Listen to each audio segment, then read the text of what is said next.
Hello guys. Video start करने से पहले एक छोटी सी रिक्वेस्ट है। मैंने अभी अभी अपना नया यूट्यूब चैनल शुरू किया है, तो मुझे आपके सपोर्ट की बहुत ज़रूरत है। अगर आपको वीडियो पसंद आए तो प्लीज़ वीडियो को लाइक करें, चैनल को सब्सक्राइब करें और बेल आइकन भी प्रेस कर दें ताकि आपको मेरे नए वीडियोस की नोटिफिकेशंस मिलती रहे। इल्लीगल काइमेरा लैब में साइंटिस्ट को पता चलता है कि हमारा एमसी एक पावरफुल एस रैंक काइमेरा, जिसे नंबर 17 के नाम से जाना जाता है, अब ठीक से काम नहीं कर रहा। उसे बेकार समझकर वे उसे हंटर्स के एक ग्रुप के साथ डीमन रेल्म में भेजकर ठिकाने लगा देते हैं। उसे उन्हें प्रोटेक्ट करने का काम दिया जाता है, लेकिन उसकी वापसी मना थी। रेल्म के अंदर अनगिनत मॉन्स्टर्स अटैक करते हैं, लेकिन 17 उन्हें आसानी से खत्म कर देता है, जिससे हंटर्स की जान बच जाती है। जब मिशन खत्म होता है और गेट बंद होने लगता है तो हंटर्स प्लान के मुताबिक उसे वहीं छोड़ जाते हैं। बिना किसी ऑर्डर के और खराब होती बॉडी के साथ 17 को अपनी इंसानी यादें वापस आने लगती हैं। वो एक अनाथ था जिसे किडनैप करके और 500 से ज़्यादा मॉन्स्टर सेल्स इंजेक्ट करके एक काइमेरा में बदल दिया गया था। जैसे ही उसकी ज़िंदगी खत्म हो रही होती है, उसके कोर से एक ज़बरदस्त धमाका होता है और एक शॉकिंग ट्विस्ट में नंबर 17 फिर से जन्म लेता है, एक मॉन्स्टर के रूप में नहीं, बल्कि एक बार फिर अपने असली इंसानी रूप में। 17 हैरान है और ये समझने की कोशिश कर रहा है कि उसके साथ अभी अभी क्या हुआ। उसे एहसास होता है कि उसके अंदर मॉन्स्टर सेल्स अभी भी एक्टिव हैं, जिसका मतलब है कि वो कोई नॉर्मल इंसान नहीं है। वो समझ जाता है कि लैब वालों का उससे काम हो चुका है, इसीलिए वे उसे वापस लेने नहीं आए। उसकी बॉडी में हुए बदलावों के अलावा उसकी कलाई पर लिखा एक्सपेरिमेंट नंबर भी गायब हो गया है। 17 को लगता है कि वो अपनी बॉडी में मौजूद फायर टाइप मॉन्स्टर्स की एबिलिटी की वजह से जिंदा हो पाया है। जाहिर है, जब तक कोर नष्ट नहीं होता, वो क्रीचर 3 बार तक जिंदा रह सकता है। हालांकि कहावत है कि फिनिक्स इंसानी सेल्स के साथ फ्यूज नहीं होता, जिससे ये साबित होता है कि उसका मामला एक स्पेशल केस है। 17 समझ जाता है कि लैब ने उसे अपने काबू में रखने के लिए जो कुछ भी किया था वो सब गायब हो चुका है, और चूंकि नंबर 17 के रूप में उसकी जिंदगी खत्म हो गई है, वो एक नॉर्मल इंसान की तरह जीने का सोचता है। अपनी नई जिंदगी शुरू करने की कोशिश में वो अपने लिए एक नाम सोचता है और शियोन डुन नाम फाइनल करता है। शियोन पहले तो बदला लेने का सोचता है, लेकिन फिर ये आइडिया छोड़ देता है क्योंकि उसे ये भी नहीं पता कि उसे किसे टारगेट करना है। फिर भी उसे यकीन है कि वो एक ना एक दिन अपने टारगेट से जरूर टकराएगा। जब शियोन को एहसास होता है कि उसकी बॉडी पर कपड़े नहीं हैं, तो वो समझ जाता है कि इंसान बनने की तरफ पहला कदम कपड़े हासिल करना होगा। वो डीमन रेल में घूमने लगता है और जल्द ही उसे एक नदी मिलती है जो उसे लगता है कि मददगार होगी। वो इधर उधर देखता है और अचानक उसे जहर से मरा एक बर्ड मॉन्स्टर मिलता है। चूंकि उसे लेदर की जरूरत थी, उसने सोचा कि पक्षी की खाल काम आ जाएगी। वो अपनी बाह को एक ब्लेड में बदलता है और जो कुछ उसने लैब में सीखा था उससे वो पक्षी की खाल उतारने लगता है। जैसे ही वो अपना ब्लेड पक्षी की स्किन में डालता है, हवा में जहर की तेज गंध भर जाती है। फिर भी शियोन खाल उतारना जारी रखता है और आखिरकार मरे हुए पक्षी को पूरा छील देता है। अब उसके पास एक बड़ी खाल है जिसे वो कपड़े की तरह इस्तेमाल कर सकता है, लेकिन वो निराश है कि खाल बहुत ज्यादा सख्त है और उसे ट्रीट भी नहीं किया गया है। तभी उसे याद आता है कि वो खाल को खुद ही टैन कर सकता है। वो काम पर लग जाता है और खाल को तब तक पीटता है जब तक वो बिल्कुल सॉफ्ट ना हो जाए। शियोन को अपने काम पर गर्व होता है और वो बिना समय बर्बाद किए खाल को शेप में काटना शुरू कर देता है। जब वो ये कर रहा होता है तो वो पक्षी अचानक उसके पीछे जिंदा हो जाता है। अपने मुक्कों का इस्तेमाल करके वो खाल को फाड़कर एक परफेक्ट केवमैन क्लॉक बना लेता है। वो नोटिस करता है कि सारा जहर अभी तक खत्म नहीं हुआ है, लेकिन वो इस पर काम करने में बहुत आलस फील करता है और उसे वैसे ही छोड़ने का फैसला करता है।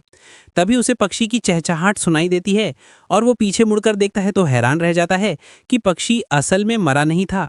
शियोन नोटिस करता है कि पक्षी उसकी बातों के अनुसार हिल रहा है, जिससे लगता है कि शायद वो उसे समझ रहा है। शियोन इस बात से ज्यादा हैरान है कि पक्षी में मौत के सारे लक्षण दिख रहे थे, लेकिन किसी वजह से वो अभी भी जिंदा था। ज्यादा सोचे बिना वो समझ जाता है कि ये एक इमोर्टल टाइप मॉन्स्टर है। वो जानता है कि उसका पुराना रूप इस पक्षी को बिना सोचे समझे मार देता, लेकिन चूंकि पक्षी अब हिलने डुलने के लिए बहुत कमजोर है, उसे मारने का कोई कारण नहीं दिखता। वो उन दोनों को लकी मानता है और पक्षी से कहता है कि वो अपनी दूसरी जिंदगी अच्छे से जिए, जैसा कि वो खुद भी करने का प्लान बना रहा है। जैसे ही वो दूर जाता है, शियोन कहता है कि अगर किस्मत ने चाहा तो वे शायद कहीं फिर मिलेंगे। अपने कपड़ों की प्रॉब्लम सॉल्व करने के बाद वो सोचता है कि उसके एजेंडे पर अगली चीज एक घर बनाना होगा। शियोन इधर उधर देखना शुरू करता है और पहली जगह उसे एक गुफा मिलती है जहां उसका सामना एक विशाल सेंटीपीड टाइप मॉन्स्टर से होता है।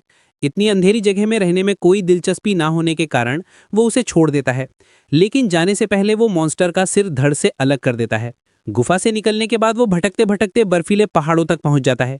उसका सामना कुछ आइस मॉन्स्टर से होता है, लेकिन वो उन्हें भी आसानी से निपट देता है। वो बर्फीले पहाड़ों को एक नो-नो मानता है, क्योंकि वहां उसके लिए खाना ढूंढना मुश्किल होगा। वो अपने परफेक्ट घर की तलाश जारी रखता है और बहुत कोशिशों के बाद आखिरकार उसे एक ऐसी जगह मिल जाती है जो उसे पसंद आती है। उस एरिया में एक झील है और चारों ओर हरियाली और एक पहाड़ी है।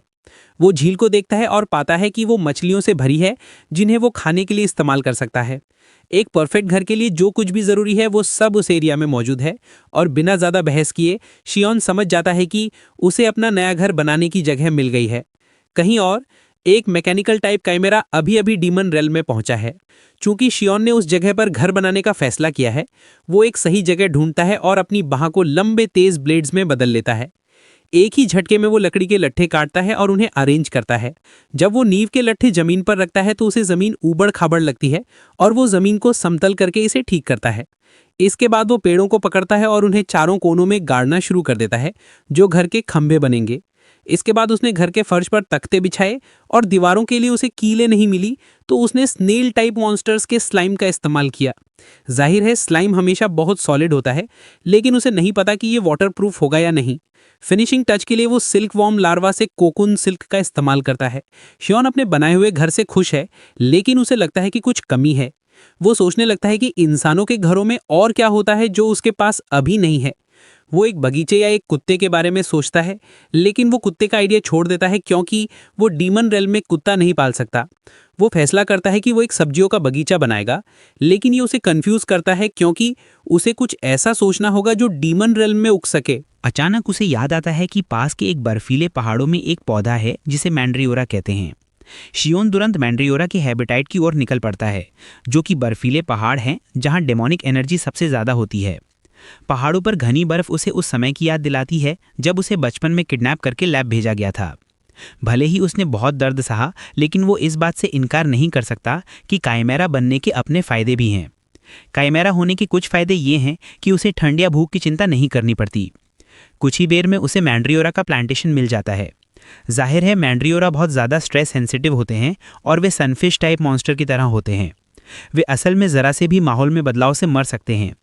चूंकि वो मैंड्रियोरा को दूसरी जगह ले जाने की योजना बना रहा है, उसे लगता है कि छोटे, ज़्यादा एडेप्टेबल पौधों को चुनना सबसे अच्छा रहेगा।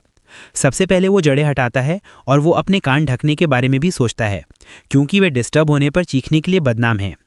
वो एक मैंड्रियोरा को बाहर खींचता है, लेकिन हैरानी की बात यह है कि वो शांत रहता है। वो मान लेता है कि ये एक तुक्का है और वो दूसरा खींचता है, लेकिन नतीजा वही रहता है। असल में मैंड्रियोरा अच्छी नींद ले रहे थे और उन्हें कोई फर्क नहीं पड़ रहा था। वो कई और पौधों को खींचता है, लेकिन उनमें से कोई भी वैसा नहीं चीखता जैसा उसने उम्मीद की थी। जाहिर है चीख तब होती है जब पौधों को इंसान आर्टिफिशियली उगाते हैं। चूँकि इंसानी दुनिया में डेमोनिक एनर्जी कम होती है, वे अक्सर स्ट्रेस्ड रहते हैं, इसीलिए वे नरक की तरह चीखते हैं। अगर उन्हें ज़बरदस्ती बाहर निकाला जाए तो भी वे चीखते हैं और आखिर में मर जाते हैं। चूँकि वे डीमन रेल में हैं, मैंड्रियोरा के पास चीखने का कोई कारण नहीं है। हालांकि शियोन कंफ्यूज्ड है कि पौधे उसे भागने की कोशिश क्यों नहीं कर रहे, क्योंकि उन्हें कम से कम भागने की कोशिश तो करनी चाहिए थी। अचानक उसे एहसास होता है कि असल में उसके शरीर में मैंड्रियोरा सेल्स हैं और वे शायद उसे अपने में से एक समझ रहे हैं। उसे लगता है कि ये एक अच्छी बात है, क्योंकि ये उसके लिए कम स्ट्रेसफुल है। शियोन पहले से ही मैंड्रियोरा से चाय और स्नैक्स जैसी अच्छी चीज़ें बनाने के बारे में सोच रहा है। हालांकि ज़बरदस्ती उनके फल लेने से वे जहरीले हो जाते हैं और शियोन समझ जाता है कि उसे पौधों का भरोसा जीतने का कोई तरीका ढूंढना होगा। तभी उसे पता चलता है कि आसपास हंटर्स हैं और वो उन्हें देखने का फैसला करता है, क्योंकि वो जानने के लिए उत्सुक है कि वे खतरनाक बर्फीले पहाड़ों में क्या कर रहे हैं। इस बीच दो hunters B rank rabbit type monsters के झुंड का सामना कर रहे हैं। अपने साथियों द्वारा पीछे छोड़े जाने के बाद दोनों हंटर्स बस अपने बैरियर की वजह से बच रहे हैं, लेकिन वो भी टूटने वाला है। दोनों हंटर बनने के अपने फैसले पर पछताने लगते हैं। जैसे ही वे मरने वाले होते हैं, अचानक कुछ कहीं से आता है और उनके सामने ज़मीन पर गिरता है। ये उनका और रैबिट्स का भी ध्यान खींचता है। जब इम्पैक्ट से उठी धूल हटने लगती है तो वे एक इंसान की परछाई को अपनी ओर आते देख हैरान रह जाते हैं, और वो कोई और नहीं बल्कि हमारा एमसी है। शियोन को पता चलता है कि मॉन्स्टर्स नो बनीज हैं, और जैसे ही रैबिट्स उसके शरीर से आने वाली ऑरा को महसूस करते हैं, वे पैनिक में आ जाते हैं और हवा में गायब हो जाते हैं। हंटर्स को यकीन नहीं होता कि बी रैंक मॉन्स्टर्स सिर्फ शियोन को देखकर भाग गए। दोनों शियोन को बचाने के लिए धन्यवाद देते हैं और अपना परिचय देते हैं। वो भी ऐसा ही करता है, लेकिन हंटर सच में कंफ्यूज हैं कि उन्होंने पहले कभी इतना अजीब नाम नहीं सुना था। शियोन फिर हंटर से पूछता है कि वे डीमन रेल में क्यों हैं, क्योंकि वो साफ देख सकता है कि वे लो रैंक हंटर्स हैं। हंटर्स कबूल करते हैं कि उन्होंने ये पैसे के लिए किया था। जाहिर है एक काइमेरा को जिंदा पकड़ने का एक टास्क था और वादा किया गया इनाम बहुत लुभावना था। जैसे ही वे काइमेरा का जिक्र करते हैं, शियोन डिफेंसिव हो जाता है, ये मानकर कि वे उसके बारे में बात कर रहे हैं। तभी हंटर्स बताते हैं कि काइमेरा एक लैब से भागा है और कहा जाता है कि वो एक मैकेनिकल टाइप काइमेरा है। चूंकि वो मैकेनिकल टाइप का नहीं है, वो समझ जाता है कि उसे चिंता करने की ज़रूरत नहीं है। वो उनसे एक गेट क्रिस्टल लेके अपने नए घर वापस जाने की योजना बनाता है। शियोन फिर दोनों से पूछता है कि उनके गैर कहाँ हैं, क्योंकि उसे यकीन है कि उनके पास गेट क्रिस्टल्स हैं। तभी हंटर्स बताते हैं कि जिन दोस्तों ने उन्हें धोखा दिया, वे उनके सारे गैर अपने साथ ले गए। हंटर्स फिर शियोन से भीख मांगते हैं कि वे उन्हें जल्द ही इंसानी दुनिया में वापस ले जाएं, क्योंकि वे अपनी लिमिट पर हैं।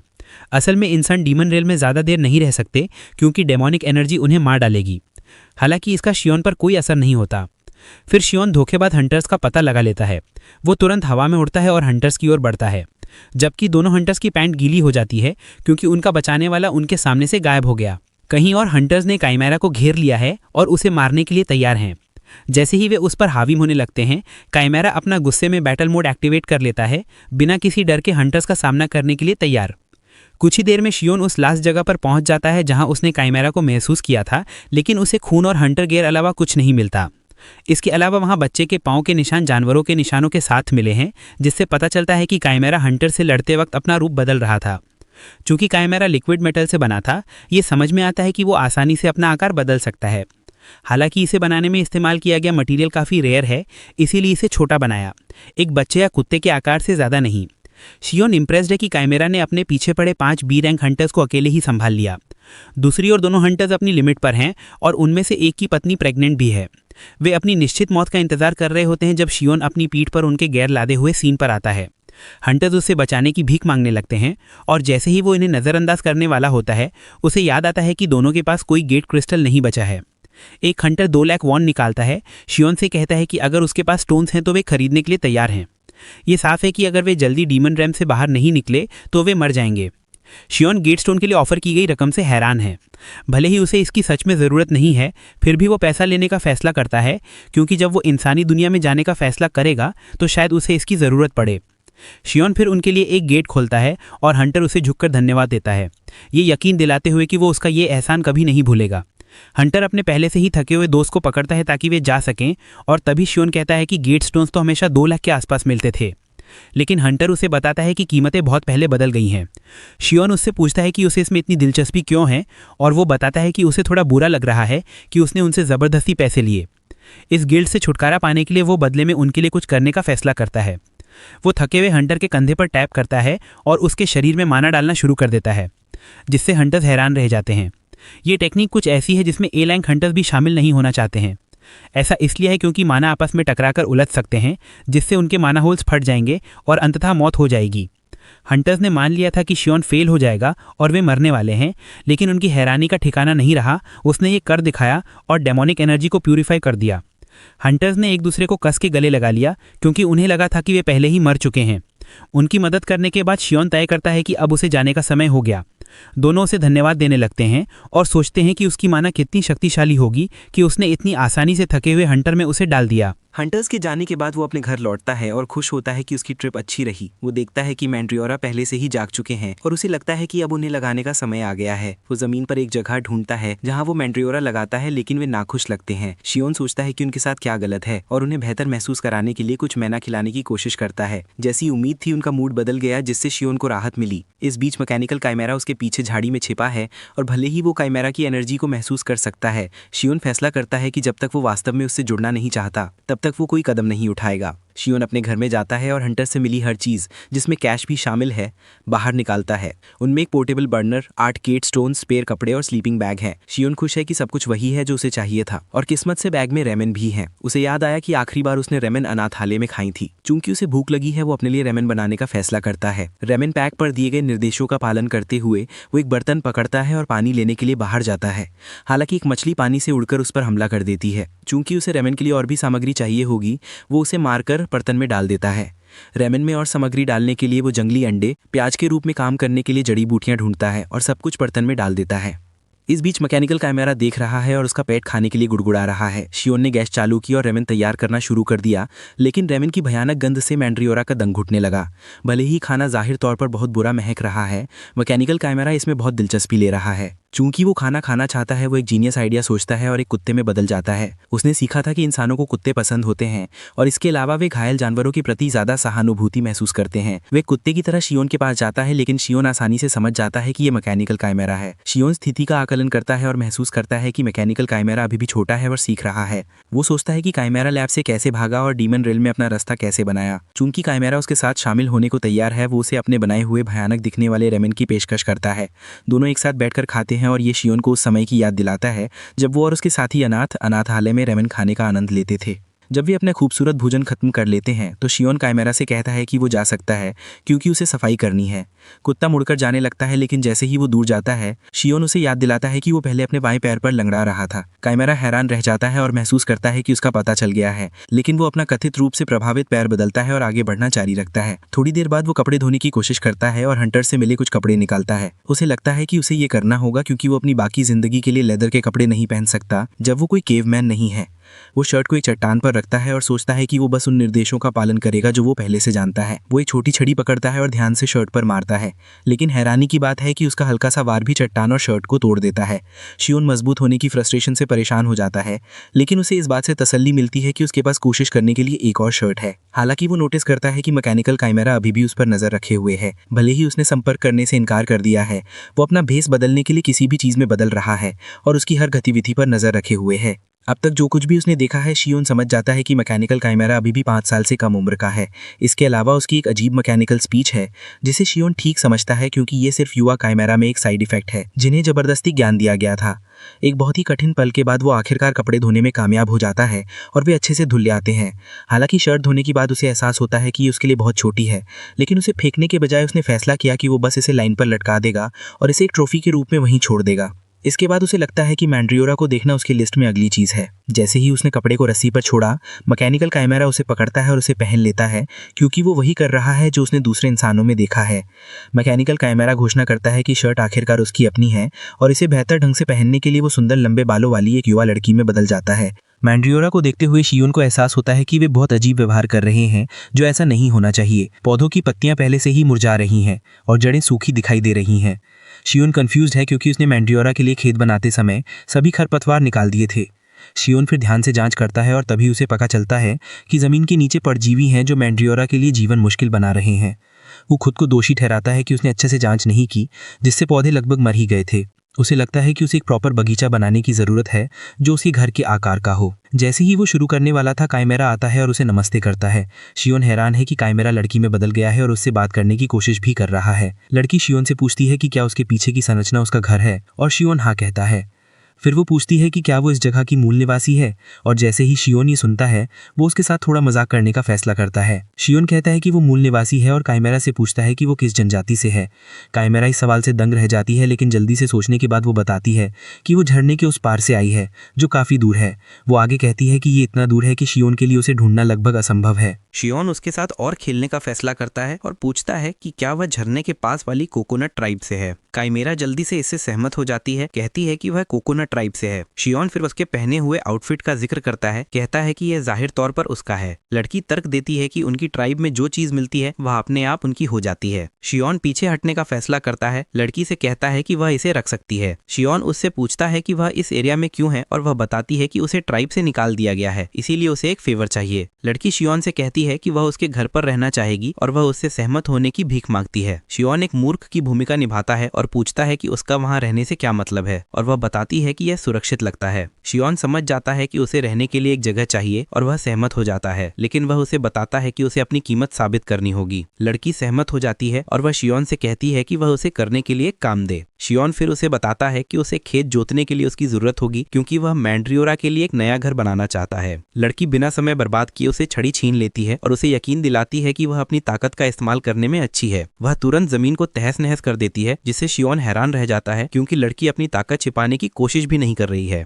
शियोन फिर समझ जाता है कि उसे एक नॉर्मल बच्चा होने की आदत नहीं है, इसलिए वह नहीं समझती कि वे कैसे व्यवहार करते हैं। अचानक लड़की से तुम्हारा नाम क्या है वाला सवाल पूछा जाता है। लड़की हैरान रह जाती है, क्योंकि उसका कोई नाम नहीं है, लेकिन वह अपने लिए एक नया नाम बनाने का फैसला करती है। उसने पहले देखे फूलों के आधार पर वह घोषणा करती है कि उसका नाम किमनारी है। शियोन समझ जाता है कि उसने नाम कैसे गढ़ा, लेकिन वह उससे बहस करने के लिए तैयार नहीं है। कुछ ही देर में वह बगीचे का काम पूरा कर लेती है और शियोन पत्थर की बाड़ लगा देता है। शियोन फिर मैंड्रियोरा को वहां रखता है और वे जाहिर तौर पर नई सेटिंग को पसंद करते हैं। शियोन नोटिस करता है कि किमनारी रो रही है और वह उससे पूछता है कि क्या समस्या है। वह बताती है कि मैंड्रियोरा को देखकर उसे अपने दोस्तों की याद आ रही है, जिससे शियोन हैरान रह जाता है, क्योंकि उसे उम्मीद नहीं थी कि लैब अपने प्रोडक्ट्स को सोशल होने देगा। अचानक शियोन को हवा में एक अजीब ऑरा महसूस होती है और वह समझ जाता है कि मॉन्स्टर्स एक दूसरे से लड़ रहे हैं। नारी फिर शियोन को बताती है कि उसने पहले एक चिक मॉन्स्टर देखा था और हवा में ऑरा को देखते हुए चिक मॉन्स्टर पर हमला हो रहा है। शियोन पर कोई असर नहीं होता, लेकिन वह नोटिस करता है कि नारी असहज है, जिससे वह हैरान रह जाता है। हैरानी की बात यह है कि नारी मॉन्स्टर को बचाना चाहती है, लेकिन उसे जो कमांड्स दिए गए हैं उसकी वजह से उसे इसे व्यक्त करने में मुश्किल हो रही है। उसकी अपनी कोई इच्छा नहीं है, लेकिन शियोन मदद करने का फैसला करता है। वह नारी से कहता है कि अगर वे उसकी मदद करें तो शायद चिक बच जाए, और यह सुझाव नारी को ट्रिगर करता है और वह उस जगह की ओर दौड़ती है जहां चिक मॉन्स्टर पर दूसरे परेशान करने वाले मॉन्स्टर्स का एक समूह हमला कर रहा है। नारी गुस्से में मॉन्स्टर्स को मारती है और कहती है कि चिक को परेशान करना बंद करो। नारी की बैक स्टोरी पर स्विच करते हुए यह पता चलता है कि उसे उसके साथी एक्सपेरिमेंटल दोस्तों ने बुली किया था, क्योंकि वह हमेशा मेहनती थी और वह जो कहा जाता था वह करती थी। वे मूल रूप से उस पर गैंग अप करते थे और उसे पीटते थे, इसीलिए उसे बुली से नफरत है। अतीत के गुस्से से भरी वह सभी मॉन्स्टर्स को बिना रहम के मारती है।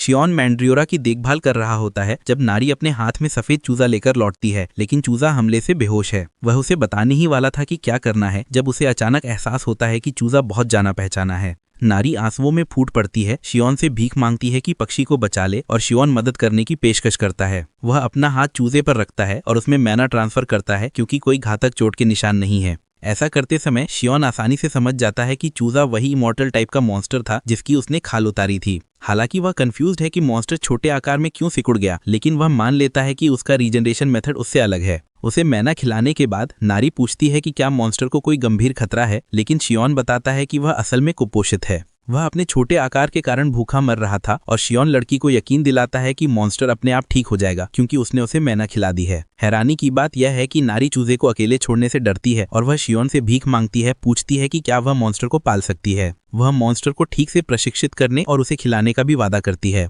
शियोन नारी से कहता है कि चूजा मॉन्स्टर जब बड़ा हो जाएगा तो बहुत बड़ा हो सकता है, लेकिन नारी को कोई फर्क नहीं पड़ता। वह शियोन को यकीन दिलाती है कि वह उसे बस थोड़ा सा खिलाएगी। शियोन उसके साथ फिर से बहस करने के लिए तैयार नहीं है और वह इसकी देखभाल करने के लिए सहमत हो जाता है। शियोन मानता है कि अगर वे इसे यार्ड में गार्ड के तौर पर छोड़ दें तो यह काम भी आएगा। कुछ ही देर में बर्ड मॉन्स्टर जाग जाता है और जैसे ही वह अपनी आंखें खोलता है वह शियोन को पहचान लेता है। जब नारी इस बात का जश्न मना रही है कि मॉन्स्टर जाग गया है, तो दूसरी तरफ मॉन्स्टर सामने खड़े सख्त आदमी को सावधानी से घूर रहा है। मॉन्स्टर इस बात से भी नाराज है कि उसे एक छोटी लड़की पकड़कर इधर उधर फेंक रही है, जिससे वह सोचने पर मजबूर हो जाता है कि एक छोटी लड़की डीमन रेल में कैसे आ गई। जब नारी को गूगू की आवाज सुनाई दे रही है तो शियोन को बर्ड मॉन्स्टर अपनी जान बचाने के लिए चिल्लाता हुआ सुनाई दे रहा है। शियोन इस बात से हैरान है कि वह पक्षी की बातें समझ सकता है। नारी एक पालतू जानवर पाकर बहुत उत्साहित है और वह बिना समय बर्बाद किए उसे नहलाती है और उसने उसका एक नाम भी तय कर लिया है। सबसे अच्छा नाम जो वह सोच सकती थी वह था गू, क्योंकि पक्षी कबूतर की तरह गूगू की आवाज करता है। मॉन्स्टर बर्ड को यकीन नहीं हो रहा है कि वे उसके लिए ऐसे कचड़े जैसे नाम चुन रहे हैं। गू अपने पैरों पर खड़ा होता है और नारी पर चिल्लाने लगता है, जिससे लड़की को लगता है कि गू रो रहा है और उसे और पानी चाहिए।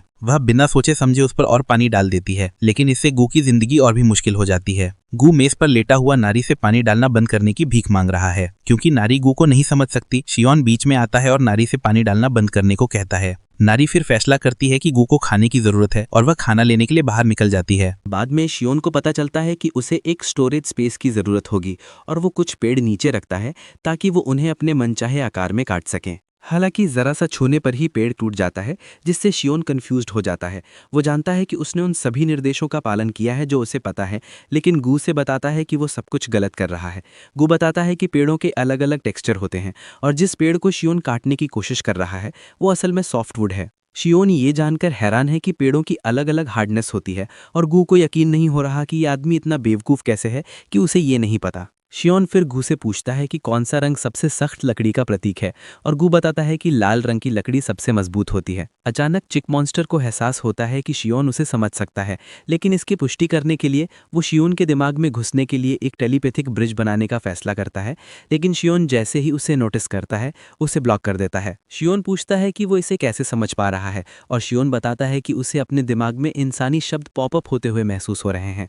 शियोन को दूसरी तरफ ये ज़्यादा अजीब लगता है कि एक मॉन्स्टर इंसानी शब्दों को समझ सकता है। गू ये बताने में झिझक रहा है कि वो ये कैसे कर सकता है, लेकिन शियोन समझ जाता है कि ये कम संभावना से पैदा हुए दुर्लभ इंटेलिजेंस टाइप मॉन्स्टर्स में से एक है। शियोन ने इसके बारे में हमेशा सुना है, लेकिन ये असल में पहली बार है जब वो किसी को व्यक्तिगत रूप से देख रहा है। शियोन फिर इस तथ्य की ओर इशारा करता है कि वो और मॉन्स्टर पहले मिल चुके हैं और गू इससे इनकार नहीं करता। असल में गू उससे फिर से मिलने का इंतजार कर रहा था, क्योंकि उसने उसकी जहर से भरी खाल हटाकर उसकी जान बचाई थी। गू ने पहले ही वादा किया था कि जब भी वे फिर मिलेंगे तो वो शियोन की मदद करेगा, भले ही वो एक बार ही क्यों ना हो। शियोन को आखिरकार पता चलता है कि उसका इमॉर्टैलिटी कोर इसलिए बचा रहा क्योंकि उसने उस समय गू के शरीर में फैले जहर से छुटकारा पा लिया था। चूंकि वो मदद की पेशकश कर रहा है, शियोन पूछता है कि क्या वो उसी समय मदद करने के लिए तैयार है और वो हाँ कहता है। गू शियोन से कहता है कि वो उसका पीछा करे और वो उसे वहां ले जाएगा जहां लाल पेड़ उगते हैं। वो जाने ही वाले होते हैं कि नारी दौड़ती हुई वापस आती है और उसके पीछे एक हंटर है। हंटर फायर टाइप अटैक्स का इस्तेमाल करता है, जिससे नारी डर जाती है। हंटर इस बात से खुश नहीं है कि उसे एक छोटी लड़की पर हमला करना पड़ रहा है, लेकिन साथ ही अगर वो मैकेनिकल काइमेरा को वापस नहीं लाता है तो उसकी पूरी जिंदगी और करियर दांव पर लगा है। हंटर नारी को पकड़ लेता है जो जमीन पर गिरकर रो रही है। वो नारी पर काबू पाने के लिए एक शक्तिशाली फ्लेम अटैक करता है, लेकिन शियोन अटैक को रोक देता है। शियोन बिल्कुल गुस्से में दिखता है और गू उसके कंधे पर बैठा है जब वो सीन में अपनी ऑरा बिखेरते हुए आते हैं। गू कहता है कि वो नारी को बचाने के बाद शियोन को पेड़ों के बारे में बताएगा। शियोन नोटिस करता है कि नारी आग से डरने की वजह से बिल्कुल होश में नहीं है और वो पहले आग बुझाने का फैसला करता है। गू इस बात से नाराज है कि हंटर एक बच्चे को बुली कर रहा है और दूसरी तरफ हंटर इस बात से नाराज है कि कोई जिसे वो नहीं जानता उसे अपना काम करने से रोक रहा है। शियोन उस आदम से कहता है कि वो अपना मुंह बंद रखे क्योंकि वो बहुत बोलता है। इससे हंटर और भी नाराज हो जाता है और गुस्से में अपने शरीर से और ज्यादा फायर पावर निकालता है, लेकिन शियोन उससे काबू में करने के लिए एक आसान काम करता है। वो अपने पीछे की पहाड़ी पर एक एनर्जी ब्लास्ट मारता है, जिससे वो हंटर के ऊपर गिर जाती है। हंटर को ये बहुत देर से पता चलता है और इससे पहले कि वो कुछ समझ पाता, वो अपने आप को रेत के ढेर के नीचे फंसा हुआ पाता है। शियोन फिर नारी को देखता है और उसे बताता है कि उसे चिंता करने की कोई ज़रूरत नहीं है। फिर से वो उसे यकीन दिलाता है कि जब वो किसी चीज़ से डरती है तो उसे बस उसे नॉकआउट करना होता है। शियोन फिर हंटर को देखने का फैसला करता है।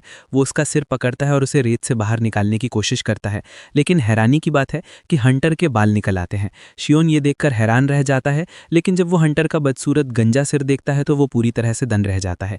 पूरी टीम हैरान है क्योंकि हंटर इतना यंग दिखता है, लेकिन वो पहले से ही गंजा है, इसीलिए वो अपनी इनसिक्योरिटी को विग पहनकर छुपा रहा है। नारी ये भूल जाती है कि वो कुछ पल पहले तक रो रो कर मर रही थी और वो मिस्टर बाल्डी पर हंसने लगती है। शियोन दूसरी तरफ स्थिति का आकलन करने की कोशिश करता है और हंटर की ताकत और नारी की ताकत को देखते हुए शियोन को नहीं लगता कि उसे उसके जैसे लोगों से हारना चाहिए।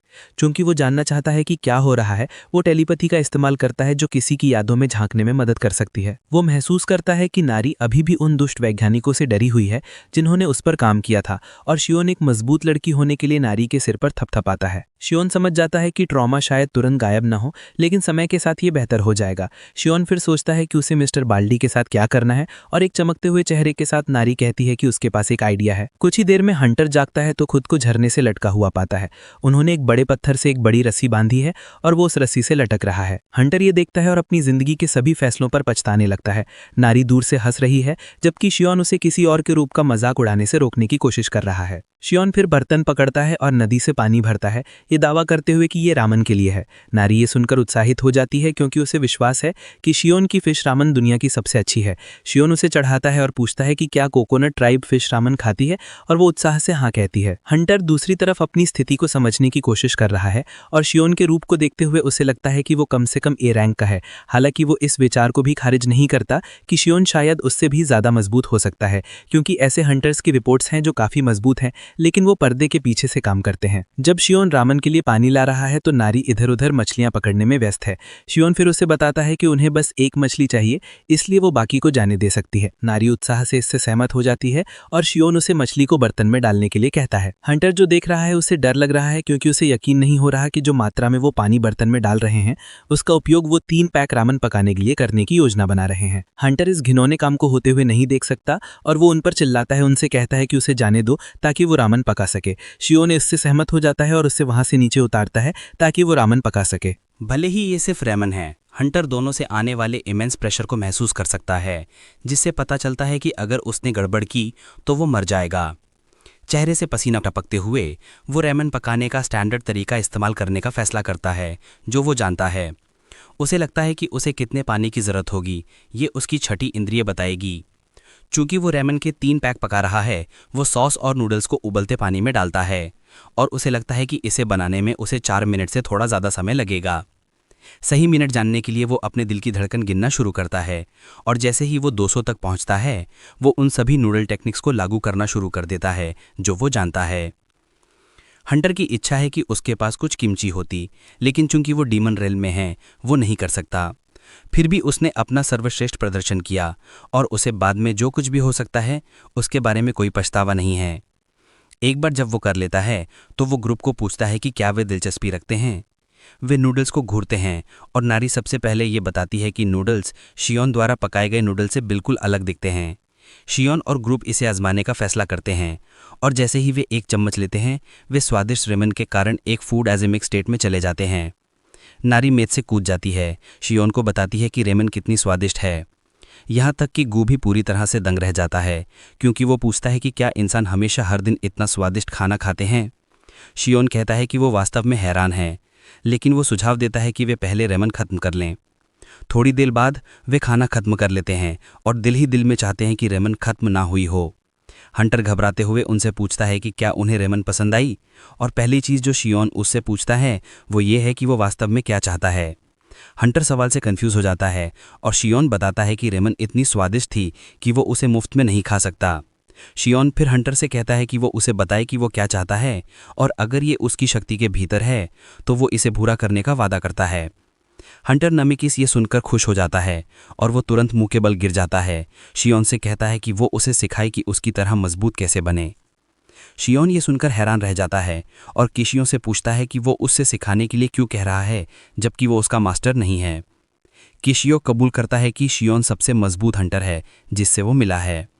इसके अलावा किशियोक देख सकता है कि शियोन डीमन रेल में बस गया है, इसीलिए उसने वहाँ एक घर बनाया है। किशियोक अपने आसपास होने के फ़ायदे बताने की कोशिश करता है और सबसे बड़ा फ़ायदा ये है कि वो खाना बना सकता है। असल में वो एक डिलीवरी मैन बनने के लिए तैयार है जो शियोन को इंसानी दुनिया से चीज़ें लाने में मदद करेगा। किशियोक शियोन से सीखने के लिए बहुत बेताब है ताकि उसे ए रैंक में प्रमोट किया जा सके। शियोन फिर किशियोक से पूछता है कि क्या उसने इनाम के लिए नारी पर हमला किया था। हंटर हैरान है कि मैकेनिकल क्रीचर को एक नाम मिल गया है और शियोन उसके कान में फुसफुसाता है। उससे कहता है कि वो इस बात को मान ले कि नारी कोकोनट ट्राइब से है। किशियोक बताता है कि वो व्यक्तिगत कारणों से नारी के पीछे गया था जो उसके लिए कहना मुश्किल है, लेकिन वो शियोन को यकीन दिलाता है कि ये निश्चित रूप से इनाम के कारण नहीं था। किशियोक फिर बताता है कि जब तक वो हंटर प्रमोशन टेस्ट पास कर लेता है उसे और किसी चीज़ की चिंता। शियोन उसकी मदद करने के लिए मान जाता है क्योंकि उसने शियोन के लिए एक डिलीशियस मील भी बनाया था। ट्रेनिंग शुरू करने के लिए वो सजेस्ट करता है कि वो पहले एक स्पारिंग मैच से स्टार्ट करें। किशियोक ये सुनकर खुश हो जाता है, लेकिन नारी बीच में टोकते हुए कहती है कि वो किशियोक के साथ स्पारर बनना चाहती है। शियोन उससे पूछता है कि क्या वो जो कह रही है उसे लेकर कॉन्फिडेंट है, और वो शियोन को याद दिलाती है कि उसी ने कहा था कि डरावनी चीज़ों को बेहोश कर देना चाहिए। पक्के इरादे के साथ वो किशियोक की आग को भी बुझाने का एक मौका चाहती है। फिर शियोन एक काली चट्टान की ओर इशारा करता है और किशियोक से पूछता है कि क्या वो उसे तोड़ सकता है। उस चट्टान को ब्लैक आयरन स्टोन के नाम से जाना जाता है, जो एक ऐसा पत्थर है जिसे डायमंड से भी कई गुना ज़्यादा हार्ड कहा जाता है। किसियोक इस रिक्वेस्ट से दंग रह जाता है और जब तक वो पत्थर न तोड़ पाने के बहाने बना ही रहा होता है, नारी उसे चकनाचूर कर देती है और मांग करती है कि वे एक स्पैरिंग सेशन में शामिल हों। अगला सीन किसियोक की बैक स्टोरी में जाता है, जो एक नेचुरली अवेकन्ड हंटर था और उस पर एक प्रोडिजी माना जाता था। उसने 8 साल की उम्र में अपनी एबिलिटीज को अवेकन किया, जो थोड़ा जल्दी था क्योंकि रेगुलर लोग अपनी एबिलिटीज को 10 साल या उससे ज्यादा की उम्र में अवेकन करते हैं। क्योंकि वो बहुत हार्डवर्किंग था, वो सच में तेज रेट से ग्रो कर पाया और 20 साल की उम्र से पहले ही बी रैंक प्लस तक पहुंच गया। उसके लिए सब कुछ इतना परफेक्ट चल रहा था जब तक उसे ये एहसास नहीं हुआ कि उसके बाल झड़ गए हैं। अपने अर्ली 20s में उसके सिर के बाल बहुत कम हो गए और जब तक वो अपने मिड 20s में पहुंचा, उसके सर पर एक घटती हुई एम शेप की हेयरलाइन बन गई। किसियोक ने इस प्रॉब्लम का सलूशन पाने के लिए फार्मेसीज के चक्कर लगाना शुरू कर दिया। हालांकि फार्मासिस्ट ने उसे ट्रांसप्लांट कराने की कोशिश छोड़ने के लिए कहा, क्योंकि बाल आखिरकार झड़ ही जाएंगे। वो कभी एक हैंडसम ड्यूड हुआ करता था जिसमें बहुत टैलेंट था, लेकिन बालों के इशू ने उसकी सारी चमक छीन ली। इस वजह से एक हंटर के तौर पर उसकी ग्रोथ भी पूरी तरह से रुक गई, जब तक कि एक दिन उसने हानबिट रिसर्च इंस्टीट्यूट के डॉक्टर हान म्योंगडू द्वारा होस्ट किया गया एक रिसर्च प्रोग्राम नहीं देखा। डॉक्टर बता रहा था कि कैसे उसने गलती से रेयर लिक्विड मटेरियल अपने पूरे सिर पर गिरा लिया और सरप्राइजिंगली उसके बाल बहुत ज्यादा उगाए। जाहिर है वो लगभग 90 साल का है, लेकिन उसके सिर पर पूरे बाल हैं। इसने किसियोक का ध्यान खींचा और वो जहां अपने काउच पर सड़ रहा था वहां से उठ खड़ा हुआ। जब म्योंगडू से बचे हुए लिक्विड मेटल के बारे में पूछा जाता है तो वो बचे हुए लिक्विड मेटल का इस्तेमाल एक मैकेनिकल लाइफ फॉर्म बनाने और बड़े प्राइस को चैलेंज करने की अपनी योजना का जिक्र करता है। किसियोक का दिमाग खराब हो जाता है जब उसे पता चलता है कि डॉक्टर का हेयर लॉस का इलाज बनाने का कोई प्लान नहीं है, जिसे ह्यूमैनिटी के लिए असली इस्तेमाल माना जाता है। इसके कुछ दिनों बाद किसियोक न्यूज में पढ़ता है कि हानबिट रिसर्च इंस्टीट्यूट द्वारा बनाया गया mechanical life form demon rail में भाग गया है। क्योंकि डीमन रेल में कोई कानून नहीं है, किसियोक अपनी नींद से जागा और उसने मैकेनिकल लाइफ फॉर्म को खोजने का फैसला किया ताकि वो उसे अपने लिए रख सके। उसका प्लान है कि वो सारा मेटल अपने सिर पर डाल ले, लेकिन अब जब वो डीमन रेल में है और नारी के साथ स्पारिंग कर रहा है तो उसकी पिटाई हो रही है। किसियोक को यकीन नहीं हो रहा है कि नारी उससे कहीं ज्यादा स्ट्रांग है, क्योंकि वो नारी पर एक भी हिट नहीं कर सका। शियोन डिसअपॉइंटेड है और किसियोक को यह बताता है। हालांकि किसियोक हार मानने वालों में से नहीं है और वो अपने कथित मास्टर को यकीन दिलाता है कि वो बेहतर करेगा। बाद में शियोन गू से मिली रेडवुड की टिप की बदौलत स्टोरेज कैबिनेट बनाने में कामयाब हो जाता है। यहां तक कि गू भी शियोन के क्रिएशन पर प्राउड है और वो उसे बताता है कि कैबिनेट निश्चित रूप से लंबे समय तक चलेगा। जहां सब अपने अपने काम में बिजी हैं, वहीं किसियोक बहुत कड़ी ट्रेनिंग कर रहा है।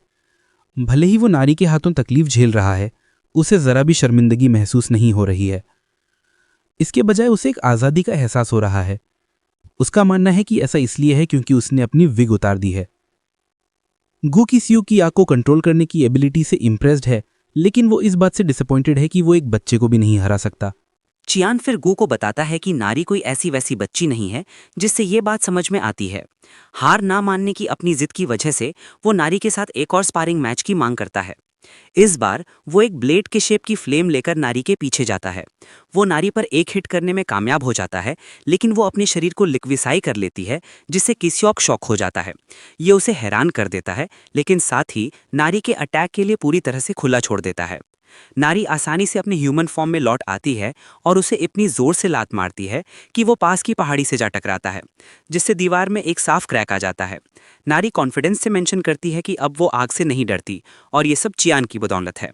वहीं शर्म से लेटे हुए चियान सोचता है कि क्या वो बी रैंक के रूप में अपनी लिमिट तक पहुंच गया है और अब उसके पास गर्व करने के लिए कोई स्किल नहीं बची है। हालांकि किसी और में हार ना मानने की एक प्रशंसनीय आदत है और इस वजह से वो अपने चेहरे पर एक एक्साइटेड लुक के साथ अपने पैरों पर वापस खड़ा हो जाता है। वो नारी से एक और सेशन के लिए पूछता है, लेकिन अचानक वो नोटिस करता है कि उसकी नाक से खून बह रहा है और शियोन उससे पूछता है कि उसने डीमन रेल में कितने दिन बिताए हैं। किसियोक जवाब देता है कि वो डीमन रेल में 9 दिनों से है और शियोन सजेस्ट करता है कि वो ह्यूमन रेल में लौट जाए, क्योंकि उसकी करंट रैंक पर अगर वो और रुका तो मर जाएगा। किसियोक शियोन से सहमत होता है, भले ही वो और रुकना चाहता है। शियोन फिर उसे बताता है कि उसमें ए रैंक हंटर बनने की पोटेंशियल है और इसके साथ वो उसे कड़ी मेहनत जारी रखने का आग्रह करता है। किसियोक ये सुनकर चौंक जाता है, लेकिन उसे अब खुद पर कोई उम्मीद नहीं है, क्योंकि वो 6 साल से लगातार ए रैंक एग्जाम में फेल हो रहा है। जाहिर है, एक कहावत है कि अगर कोई 3 साल में एक ही रैंक का एग्जाम पास नहीं कर पाता है तो वो व्यक्ति एक लॉस्ट कॉज के अलावा कुछ नहीं है, और उसका 6 बार फेल होना तो अनसुना है। शियोन फिर उसे बताता है कि वो ये कर सकता है क्योंकि उसका मोनाहुल पूरी तरह से डेवलप नहीं हुआ है। शियोन किसियोक से आग्रह करता है कि वो वापस लौटने पर डिमोनिक एनर्जी को प्योरीफाई करना सुनिश्चित करे।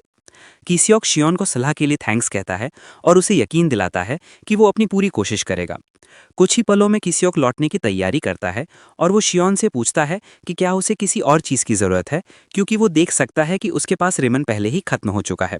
शियोन रेमन के अलावा और कुछ नहीं मांगता और नारी उसे एक सेफ ट्रिप की विश करती है। किसियोक नारी को ट्रेनिंग जारी रखने का आग्रह करता है और उसे बताता है कि अगली बार जब वो भिड़ेंगे तो वो उनकी लड़ाई जीतेगा। जाने से पहले किसियोक शियोन से पूछता है कि क्या उसने उसकी विग देखी है, लेकिन वो कहता है नहीं, उसने नहीं देखी है। जब करने के लिए और कुछ नहीं बचता तो वो आखिरकार चला जाता है और उसके जाने के बाद गू शियोन का ध्यान किसियोक द्वारा उन्हें धोखा देने के रिस्क की ओर खींचता है। शियोन फिर गू से पूछता है कि उसे क्या लगता है कि किसियोक क्या करेगा, क्योंकि वो भी लोगों के मन को पढ़ सकता है। शियोन देख सकता है कि किसियोक स्ट्रॉन्गर बनने की अपनी खोज में मजाक नहीं कर रहा है, और इसके अलावा शियोन को ये फैक्ट पसंद है कि वो सिंसियर है। तभी नारी शियोन से पूछती है कि क्या वो गू को समझ सकता है, और वो हाँ कहता है। शियोन फिर नारी को अंदर ले जाकर वो कैबिनेट दिखाता है जिसे उसने खत्म किया है। वो अपनी क्रिएशन पर प्राउड है, लेकिन नारी बताती है कि घर थोड़ा डार्क है। शियोन उसकी बात से सहमत होता है और फैसला करता है कि एक खिड़की बनाने से ये प्रॉब्लम सॉल्व हो जाएगी। अपनी एबिलिटीज़ का इस्तेमाल करते हुए उसने घर में खिड़की की जगहें काट दी, जिससे नारी बहुत एक्साइटेड हो गई।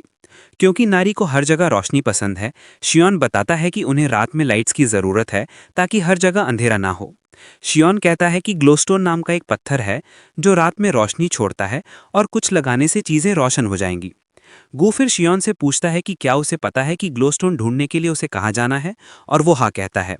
जाहिर है, ये वॉल्केनिक रीजन में पाए जा सकते हैं और ये एक ऐसा रीजन है जिसे हंटर्स द्वारा सबसे खतरनाक जगहों में से एक माना जाता है। गू फिर मेंशन करता है कि ये जगह उसका होम टाउन है, लेकिन ये कहते हुए वो उदास दिखता है। शियोन ये देखकर हैरान है क्योंकि उसे उम्मीद थी कि वो खुश होगा, क्योंकि घर जाना एक अच्छी बात है। नारी शियोन से पूछती है कि गू क्या कह रहा है, और शियोन बस इतना बताता है कि गू किसी बात से अपसेट है। क्योंकि गू वॉल्केनिक रीजन को लेकर वरिड है, शियोन कहता है कि वो अकेले जाएगा, इसलिए वो दोनों घर पर रुकने के लिए फ्री हैं। नारी मना कर देती है और कहती है कि उसे शियोन के साथ जाना है क्योंकि उसने आके अपने डर को काबू कर लिया है। शियोन इम्प्रेस्ड है कि लड़की ने अपने डर पर काफ़ी तेजी से काबू पा लिया। शियोन फिर गू से पूछता है कि क्या वो जाने में इंटरेस्टेड है। हिचकिचाते हुए वो जवाब देता है कि वो जाएगा, और ऐसा इसलिए है क्योंकि उसका वहाँ कुछ अधूरा काम है। क्योंकि वे सभी जाने के लिए सहमत हैं, शियोन बताता है कि वो वॉल्केनिक रीजन में इस्तेमाल करने के लिए गू के लिए कुछ इक्विपमेंट बनाने जा रहा है। इस बीच मैंड्रागोरा प्लांटेशन में वे किसी ऑक की विग के साथ खेलने में बिजी हैं जिसे उन्होंने चुरा लिया था। जाहिर है, वॉल्केनिक रीजन को बड़े पैमाने पर वॉल्केनिक ऐश के कारण अवॉइड किया जाता है जो स्किन को फाड़ देती है। कॉन्सेंट्रेटेड डिमोनिक एनर्जी जो सिर्फ एक सांस लेने से मार सकती है, और टॉक्सिक गैस, ये भी एक कारण है कि ये ह्यूमन वर्ल्ड के लिए लगभग अननोन है। लेकिन जिस पल टीम वहां पहुंचती है, नारी पहले से ही आग से खेल रही है, लिटरली। गू समझता है कि लड़की इतना अजीब क्यों बिहेव कर रही है, और ऐसा इसलिए है क्योंकि वो एक मैकेनिकल लाइफ फॉर्म है। हालांकि उसे इस बात में ज़्यादा इंटरेस्ट है कि चियान क्या है। चियान बस जवाब देता है कि वो एक काइमेरा हंटर है, लेकिन ये गू को सरप्राइज कर देता है क्योंकि वो जानता है कि काइमेरा हंटर्स हमेशा ह्यूमन फॉर्म में नहीं होते हैं। चियान मेंशन करता है कि वो हमेशा से ऐसा ही था, लेकिन जिस पल उसने रीजनरेट किया उसका फॉर्म बदल गया। चियान फिर गू से पूछता है कि क्या वो उनके साथ घूमने में ठीक है, क्योंकि वो एक मॉन्स्टर है और एक हंटर के आसपास शायद बहुत कंफर्टेबल ना हो। गू चियान को यकीन दिलाता है कि उसे उनके साथ चिंता करने की कोई बात नहीं है, क्योंकि उसे किसी ऐसे व्यक्ति के साथ अच्छा लगता है जिससे वो बात कर सके। जब दोनों डिस्कस कर रहे होते हैं, नारी ये कंप्लेन करने के लिए आती है कि वो चियान की तरह गू को नहीं सुन सकती। चियान फिर नारी को बताता है कि गू बस उसका ओरिजिन जानना चाहता था। नारी जल्दी से बीच में टोकती है, कहती है कि वो एक नेटिव है, लेकिन गू बेहतर जानता है। वे सभी गर्म और उबलती हुई ज़मीन को एक्सप्लोर करना जारी रखते हैं, और चियान मेंशन करता है कि उन्हें लावा स्प्राउट्स के पास ल्यूमिनस स्टोन्स मिल जाने चाहिए। कुछ ही पलों में वे समिट पर पहुंच जाते हैं और सामने पत्थरों को देख सकते हैं। हालांकि वे एक मेल फायर टोड को नोटिस करते हैं जो दूर से रोता हुआ दिखाई दे रहा है। सरप्राइजिंगली उसके सामने एक मरी हुई फीमेल फायर टोड है। यही वजह है कि टोड रो रहा है। जाहिर है, फीमेल उनके अंडों को ट्रांसपोर्ट कर रही थी जब वो मर गई। गू मेंशन करता है कि केवल फीमेल्स ही अंडे ले जा सकती हैं, और चूंकि वो पहले ही मर चुकी है, इस बात की बहुत संभावना है कि सभी अंडे भी मर जाएंगे। इसके अलावा क्रेटर के अंदर का टेम्परेचर अंडों के सर्वाइव करने के लिए बहुत गर्म है। जैसा कि उम्मीद थी, नारी को टोड पर दया आती है और शियोन बीच में आने का फैसला करता है। शियोन टोड की ओर कूद जाता है, जबकि गू उसे चेतावनी देने की कोशिश करता है कि उसके पास ना जाए, क्योंकि टोड साफ तौर पर गुस्से में है। जैसा कि प्रिडिक्ट किया गया था, टोड शियोन पर अपनी फायर ब्रेथ से अटैक करता है, लेकिन शियोन उसे सिर्फ एक उंगली से ब्लॉक कर देता है। इससे पहले कि टोड को कुछ पता चलता, शियोन उस तक पहुंच चुका होता है और वो सिर्फ एक उंगली से उसके सर पर टैप करता है। पता चलता है कि शियोन ने टोड को सर पर टैप करते हुए एक पैरालिटिक पॉइजन से मारा था। इससे टोड अपनी मोबिलिटी खो देता है, लेकिन शियोन को अच्छी तरह पता है कि टोड जल्द ही उठ जाएगा, क्योंकि उसने सिर्फ थोड़ा सा पॉइजन यूज किया था। इसके अलावा फायर टोड्स पॉइजन के प्रति काफी रेजिस्टेंट होते हैं। समिट से नारी शियोन पर चिल्लाती है और पूछती है कि क्या वो ठीक है। शियोन जवाब देता है कि वो ठीक है, क्योंकि उसके शरीर में वास्तव में फायर टोड सेल्स हैं। वो कहता है कि वे शायद मरे हुए टोड के बारे में कुछ नहीं कर सकते, लेकिन उसका मानना है कि वे अभी भी जिंदा वाले को बचा सकते हैं। शियोन फिर अंडे इकट्ठे करता है और उन्हें मेल टोड की पीठ पर रखने से पहले उन्हें सुरक्षित रूप से बांध देता है, ताकि ये सुनिश्चित किया जा सके कि वे गिरे नहीं। मेल टोड जब होश में आता है तो ये देखकर चौंक जाता है कि अब वो अंडे ले जा रहा है। वो अपनी मरी हुई पार्टनर के पास जाता है और अलविदा कहता है, फिर एक बड़ी छलांग लगाता है। एरिया से अपनी आखिरी छलांग लगाने से पहले फायर टोड नारी को थोड़ी देर देखने के लिए पीछे मुड़ता है और वो ये निष्कर्ष निकालती है कि टोड उन्हें धन्यवाद देने की कोशिश कर रहा था। चूंकि उन्होंने टोड्स का काम खत्म कर दिया है, शियोन नारी को नीचे आने के लिए कहता है ताकि वे पत्थर उठा सके। नारी एक्साइटमेंट में वोल्केनिक पिट से पत्थर उठाती है, लेकिन शियोन उसे सावधान रहने की चेतावनी देता है कि अगर वो उन्हें गिरा देती है तो उसके पैर में चोट लग जाएगी। नारी मजाक में हंसते हुए कहती है कि पत्थर उसकी ताकत के आगे कुछ नहीं है।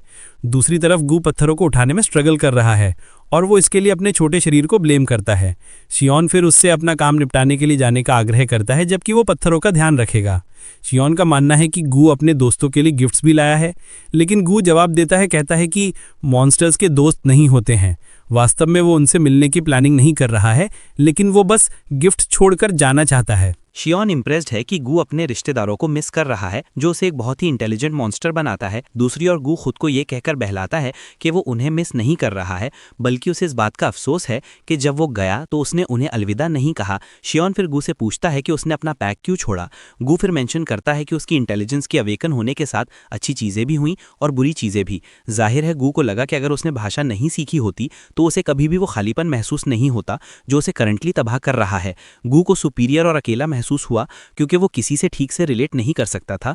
यही वजह है कि उसने पैक छोड़ दिया। वास्तव में उसके पैक को नहीं पता कि वो चला गया है, लेकिन वो उन्हें दोष नहीं देता क्योंकि उनमें वास्तव में रिश्तेदारी की भावना नहीं है। पत्थरों को हटाने के प्रोसेस में नारी को अचानक एक अंडा मिलता है जो जाहिर तौर पर एक मॉन्स्टर का अंडा है, लेकिन उसे कोई आइडिया नहीं है कि ये कौन सा है। हालांकि जब गू लगभग गिर गया और अपने हाथ में लिए पत्थर को गिरा दिया तो अंडे पर एक हल्का सा क्रैक आ गया। शियोन को चिंता है कि हैचलिंग को कोई प्रॉब्लम हो सकती है क्योंकि उसे मजबूत और हेल्दी ग्रो करने के लिए वास्तव में अपने दम पर अंडे से बाहर निकलना पड़ता है। नारी कंसर्न है और वह सजेस्ट करती है कि वे अंडे को अपने साथ ले जाएं ताकि वो पक ना जाए। गू इसके खिलाफ है क्योंकि वो नहीं जानते कि इससे किस तरह का मॉन्स्टर निकलेगा। दूसरी ओर शियोन एक परफेक्ट सोल्यूशन के बारे में सोच रहा है।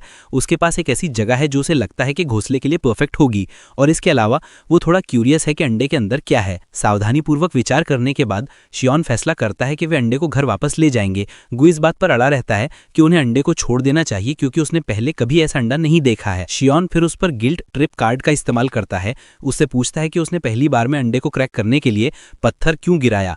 गू ब्लेम स्वीकार करता है, लेकिन शियोन को याद दिलाता है कि वो जो स्टूपिड डिसीजन लेने वाला है उसके कारण नारी को चोट लग सकती है। शियोन फिर गू को बताता है कि जब तक वो आसपास है उन्हें चिंता करने की कोई बात नहीं है। गू उसकी बात पर विचार करता है और वो अंडे को घर ले जाने के लिए सहमत हो जाता है। चूंकि वे सभी अंडे को घर ले जाने के लिए सहमत हो गए हैं, शियोन सजेस्ट करता है कि वे अपनी स्टोन माइनिंग जारी रखें।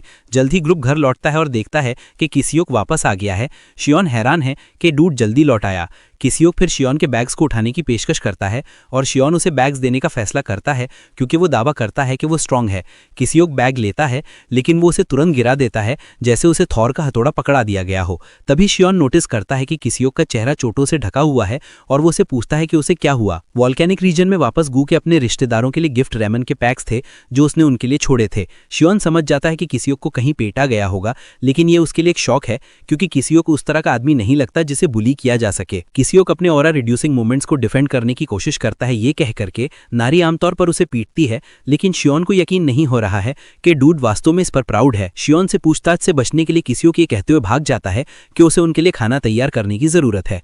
कुछ देर बाद नारी शियोन को पत्थरों पर काम करते हुए पाती है और उससे पूछती है कि वो क्या कर रहा है। शियोन मेंशन करता है कि वो पत्थरों को काटकर और शेप देकर लैंप पर काम कर रहा है। शियोन नारी को बताता है कि वो ग्लो स्टोन्स को सीलिंग्स पर लटकाने वाला है और उसे यकीन दिलाता है कि ये अच्छा लगेगा। नारी शियोन की तारीफ करती है कि वो एक स्मार्ट आदमी है और ये फैक्ट कि वो चीज़ों को डिटेल में समझाता भी है। इसके अलावा नारी का मानना है कि शियोन उसके पिता की तरह एक दयालु आदमी है।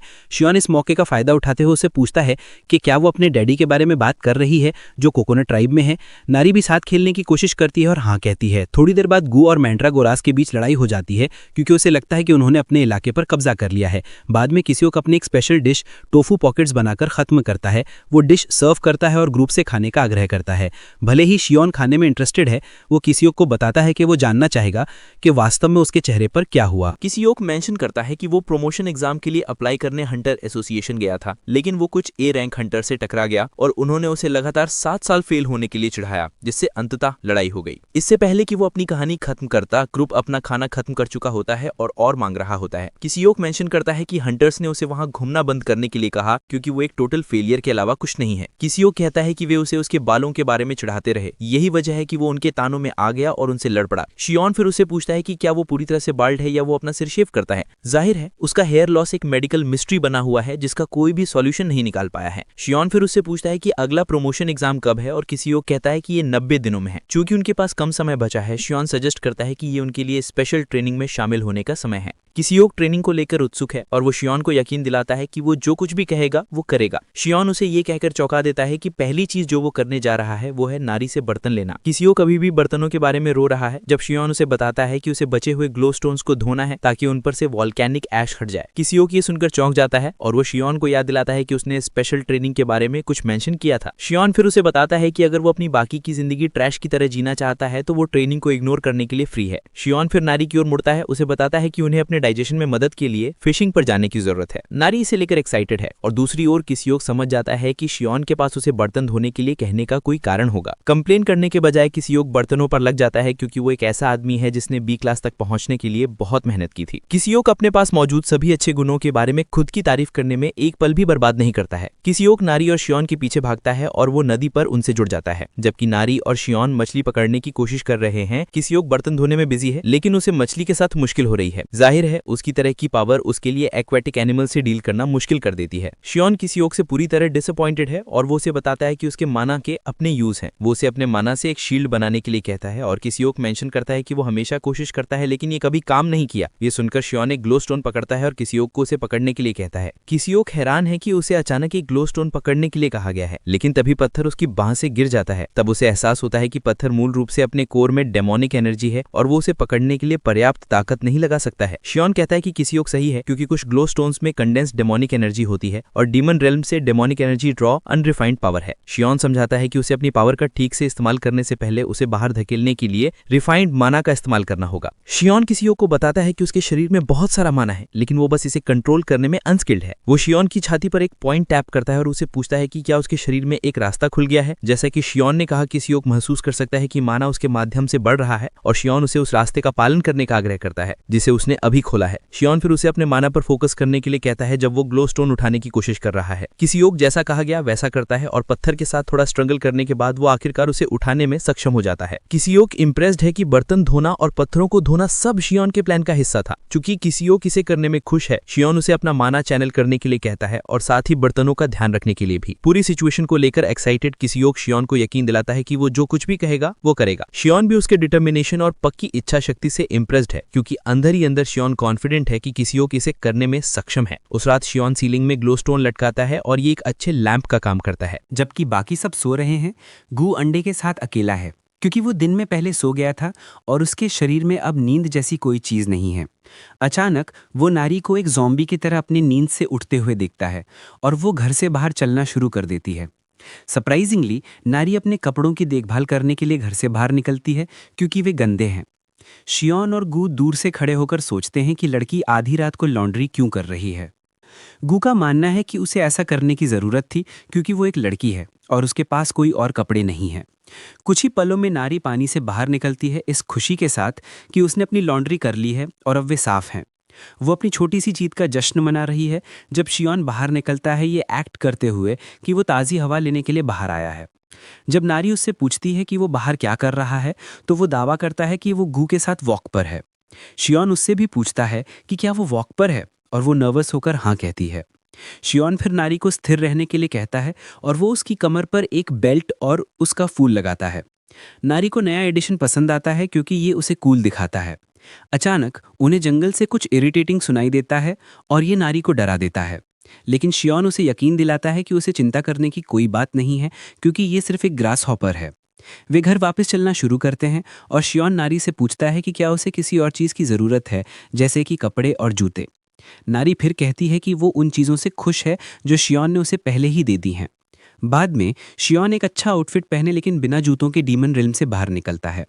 वो नारी की वजह से शॉपिंग करने का इरादा रखता है और राहगीर शियोन को ऐसे देखते हैं जैसे वो कोई पागल इंसान हो। शियोन नारी को डीमन रिल्म से बाहर नहीं निकाल सकता क्योंकि उसमें एक ट्रैकिंग डिवाइस लगा हुआ है और साथ ही वो ट्रॉमा से भी पीड़ित है। शियोन ने कभी नहीं सोचा था कि वो एक बच्चे के कपड़ों के लिए खुद को ह्यूमन रिल्म में पाएगा। जब वो कपड़ों की दुकान की तलाश में खड़ा होता है तो एक रग्ड दिखने वाला बच्चा उसके पास आता है जो उसे यकीन दिलाता है कि वो उसे 10,001 वॉन में कपड़ों की दुकान खोजने में मदद कर सकता है। चूंकि वो साफ देख सकता है कि शियोन वहाँ का नहीं है, वो उसे यकीन दिलाता है कि वो उसे एक दुकान तक ले जा सकता है। शियोन पेमेंट करने को तैयार है, लेकिन वो ड्यूड को बताता है कि उसके पास छोटे बिल नहीं हैं और वो तभी पेमेंट करेगा जब उसे छोटे चेंज मिलेंगे। बच्चा इस बात से इम्प्रेस्ड नहीं है कि एक हंटर के पास 10,001 वॉन नहीं है और वो मान लेता है कि शियोन एक रूकी है जिसे स्कैम किया गया है। फिर भी वो शियोन को अपने पीछे आने के लिए कहता है क्योंकि वो ऐसा दिखता है कि उसके पास कपड़े खरीदने के लिए पैसे हैं। जैसे ही वो गली से गुजर रहे होते हैं वो अपना परिचय ओबुंग्स के रूप में देता है और शियोन आसपास तैनात पुलिस पेट्रोल कार को नोटिस करता है, जिससे उसे विश्वास हो जाता है कि स्लम अब सेफ है। बुंगसू फिर मेंशन करता है कि वो साफ देख सकता है कि शियोन को अवेकन हुए ज़्यादा समय नहीं हुआ है क्योंकि वो बिना किसी इक्विपमेंट की गेट से बाहर आया था। बुंगसू के लिए उसका मानना है कि शियोन को दूसरे स्ट्रॉन्ग ड्यूड्स ने लूट लिया था, लेकिन वो शियोन को एक सलाह देता है कि उसे हार नहीं माननी चाहिए। शियोन सोचता है कि बच्चा उम्र के हिसाब से समझदार है, लेकिन वो तर्क देता है कि वो बच्चा नहीं है क्योंकि वो 17 साल का है। अचानक वे सामने कुछ ठगों को देखते हैं और बुंगसू शियोन को उस डिस्ट्रिक्ट से हर कीमत पर बचने के लिए कहता है क्योंकि ये वहाँ का सबसे खतरनाक स्लम है। जाहिर है स्पेस गैंग का भी डिस्ट्रिक्ट 11 में था, लेकिन उन्होंने अपना इलाका डिस्ट्रिक्ट 13 तक बढ़ा लिया है। बुंगसू कहता है कि पुलिस अब वहाँ भी नहीं जाती है और तभी बुंगसू रिवील कहता है कि वो वास्तव में डिस्ट्रिक्ट 12 में खड़े हैं। इससे शियोन चिंतित हो जाता है और वो सोचता है कि क्या डिस्ट्रिक्ट 13 में उसका अनाथालय अभी भी वहाँ है। इस बीच एक बच्चों के कपड़ों की दुकान के अंदर मालकिन पहले से ही स्लम के अंदर बच्चों की दुकान खोलने के फैसले पर पछता रही है और वो बिजनेस बदलने के बारे में सोच रही है। जब शियोन दुकान में घुसता है, बुंगसू और दुकान के मालकिन पार्क के बीच एक फनी इंटरेक्शन के बाद वो उसे बताता है कि शियोन कुछ कपड़े खरीदने के लिए वहाँ है। पार्क गुस्से में बुंगसू को गालों से पकड़ती है, उसे अपनी दुकान पर कंगाल हंटर्स लाना बंद करने के लिए कहती है क्योंकि उसके पास पहले से ही बहुत सारे कर्जदार हैं। पार्क ने शियोन को उसके कपड़ों के तरीके के कारण पहले ही राइट ऑफ कर दिया है। जाहिर है वो वही थी जिसने बुंगसू को दुकान पर दयालु हंटर्स लाने के लिए कहा था क्योंकि वे उसे उसके मृतक भाई की याद दिलाते हैं। पार्क इस बात को स्वीकार करती है, लेकिन कहती है कि वो अगर मदद करती रहेगी तो वो आखिरकार बिजनेस से बाहर हो जाएगी। जब दोनों एक कपल की तरह बहस करने में बिजी हैं, शियोन रूले कपड़े चेक कर रहा है। तभी शियोन बीच में टोकता है, उन्हें बताता है कि वो कपड़े खरीदना चाहता है और 10 मिलियन वॉन का एक बिल निकालता है। कहता है कि उसके पास बस इतना ही पैसा है। जिस पल वो ये देखते हैं उनका रिसेप्शन बदल जाता है क्योंकि पार्क एक अच्छी दुकान मालकिन की तरह एक्ट करने लगती है, जबकि बुंगसू उसके लिए स्नैक्स की एक प्लेट और एक ड्रिंक लाता है। पार्क दुकान में मौजूद सभी कपड़ों की मार्केटिंग शुरू कर देती है। शियोन फिर दुकान के मालिक को बताता है कि उसे एक मिडिल एज्ड लड़की और खुद के लिए कपड़े चाहिए। पार्क ये सुनकर खुश हो जाती है और वो सीधी अपनी दुकान में कूद जाती है और अपने पास मौजूद खूबसूरत कपड़े निकालना शुरू कर देती है। दिन के एंड तक शियोन ने दुकान से हर एक कपड़ा खरीद लिया है जो वो खरीद सकता है और दुकान का मालिक कामना करता है कि उसका दिन बस ऐसे ही चलता रहे। सब कुछ पैक करने के बाद वो उन्हें डिलीवर करवाने की पेशकश करती है, लेकिन शियोन उसे यकीन दिलाता है कि वो उन्हें खुद ले जा सकता है। शियोन सब बुंगसू के लिए 1,00,000 वॉन निकालता है और उसे बताता है कि उसे उससे एक और फेवर चाहिए। दुकान से बाहर निकलने के बाद बुंगसू तब तक चुप रहता है जब तक वो शियोन को एक सराय तक नहीं ले जाता जिसके लिए उसने कहा था। वो उसे यकीन दिलाता है कि सराय सेफ है क्योंकि पास में एक पुलिस स्टेशन है और मालिक एक अच्छा इंसान है। ये सुनने के बाद शियोन अंदर जाता है, बुंगसू को बाहर इंतजार करने के लिए कहता है। बुंगसू बाहर खड़ा होकर सोचता है कि दुकान में क्या हुआ था। उसका मानना है कि कुछ तो गड़बड़ है क्योंकि शियोन ने उसे 1,00,000 वॉन दिए और उसके लिए कपड़े भी खरीदे। उसका मानना है कि शियोन उन लोगों में से एक है जो बच्चों को किडनैप करने के लिए लुभाते हैं, जिससे उसके पास भागने या ना भागने का ऑप्शन बचता है। साथ ही वो इसके बारे में सोचता है और महसूस करता है कि शियोन वास्तव में एक अच्छा इंसान हो सकता है। कुछ ही पलों में शियोन बाहर लौटता है और कहता है कि बुंगसू मालिक के अच्छे होने के बारे में सही था।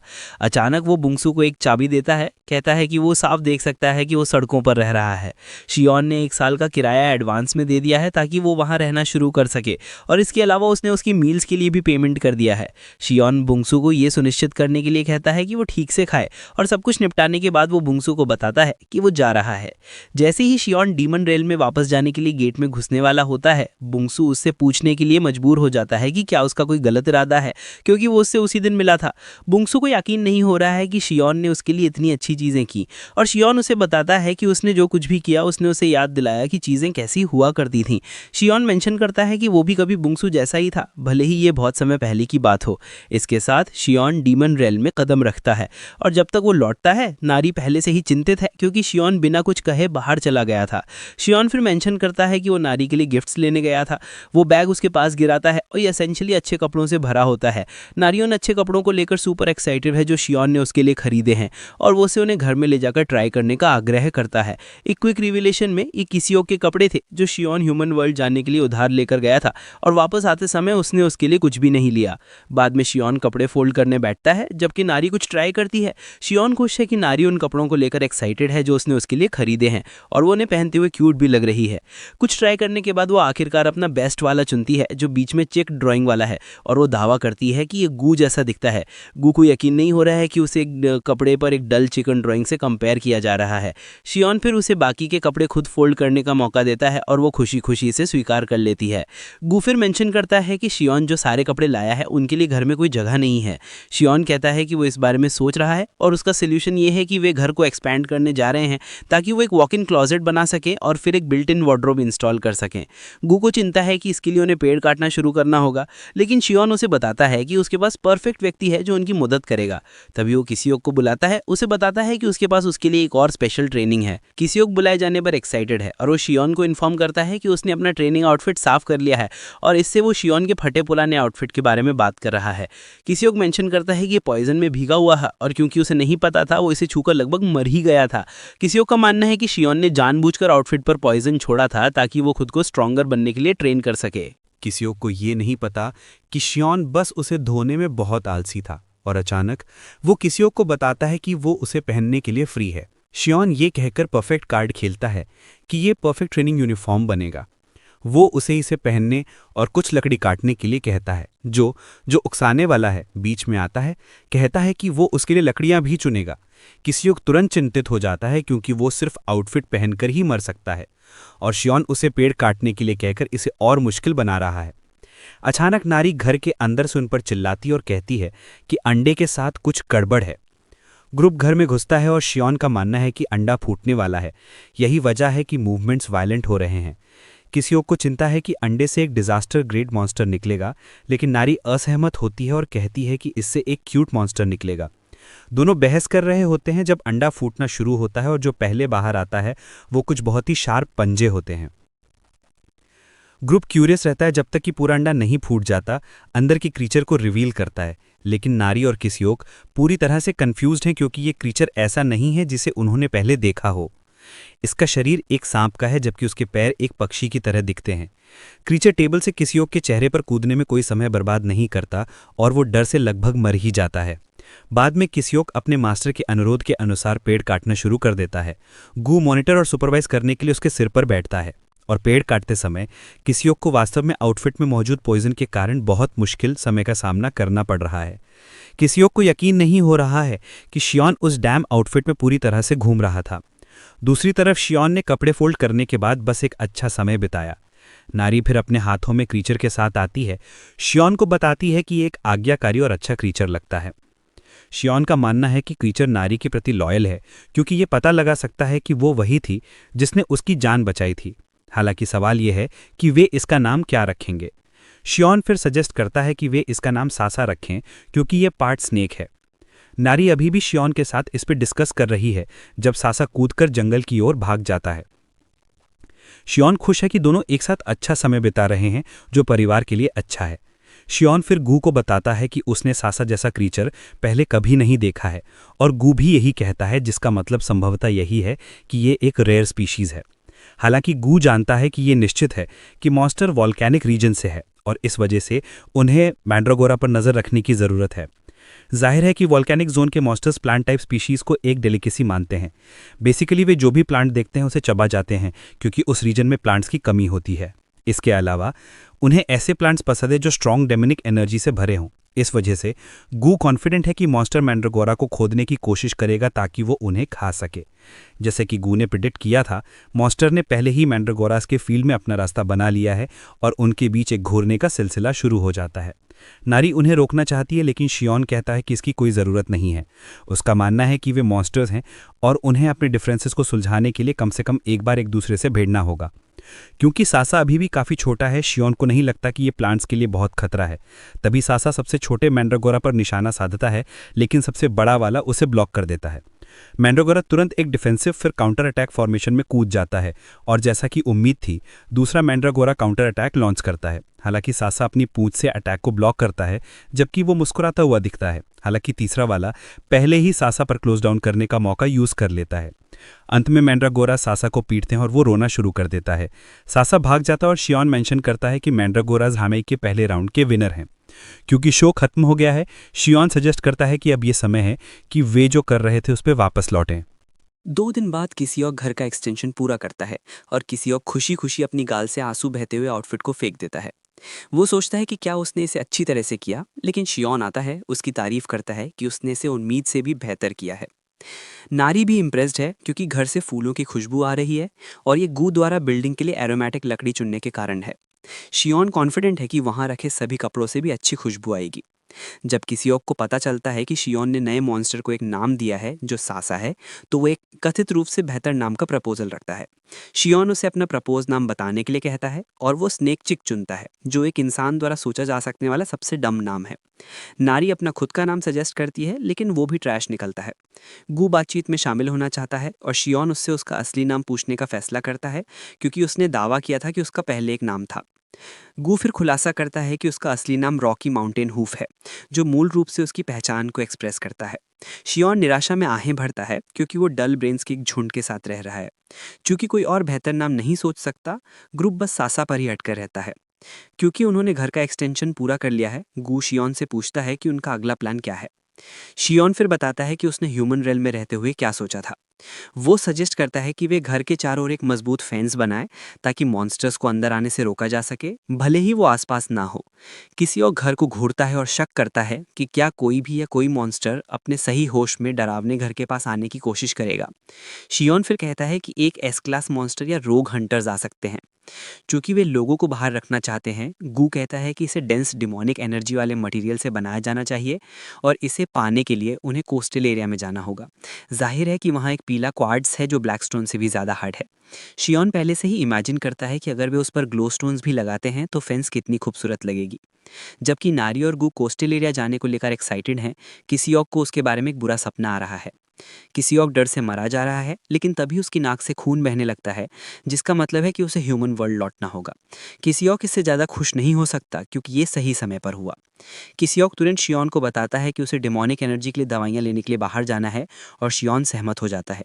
वो उसे मैंड्रागोरस का ध्यान रखने के लिए कहता है अगर वे देर से वापस आते हैं। किसी और फिर शियॉन को कोस्टल रीजन से सावधान रहने के लिए कहता है क्योंकि ये एक ए रैंक हंटर्स और उससे नीचे के लिए खतरनाक जगह है। बेसिकली उस रीजन पर 2 डिजास्टर ग्रेड मॉन्स्टर्स का ये बात शियॉन पहली बार सुन रहा था और किसी को समझाता है कि रिपोर्ट्स के मुताबिक ये वो काइमेरा हंटर्स हैं जो बहुत पहले लैब से भाग गए थे। जाहिर है उनके सिर तो पक्षियों के हैं लेकिन उनकी बॉडी अभी भी इंसानी है।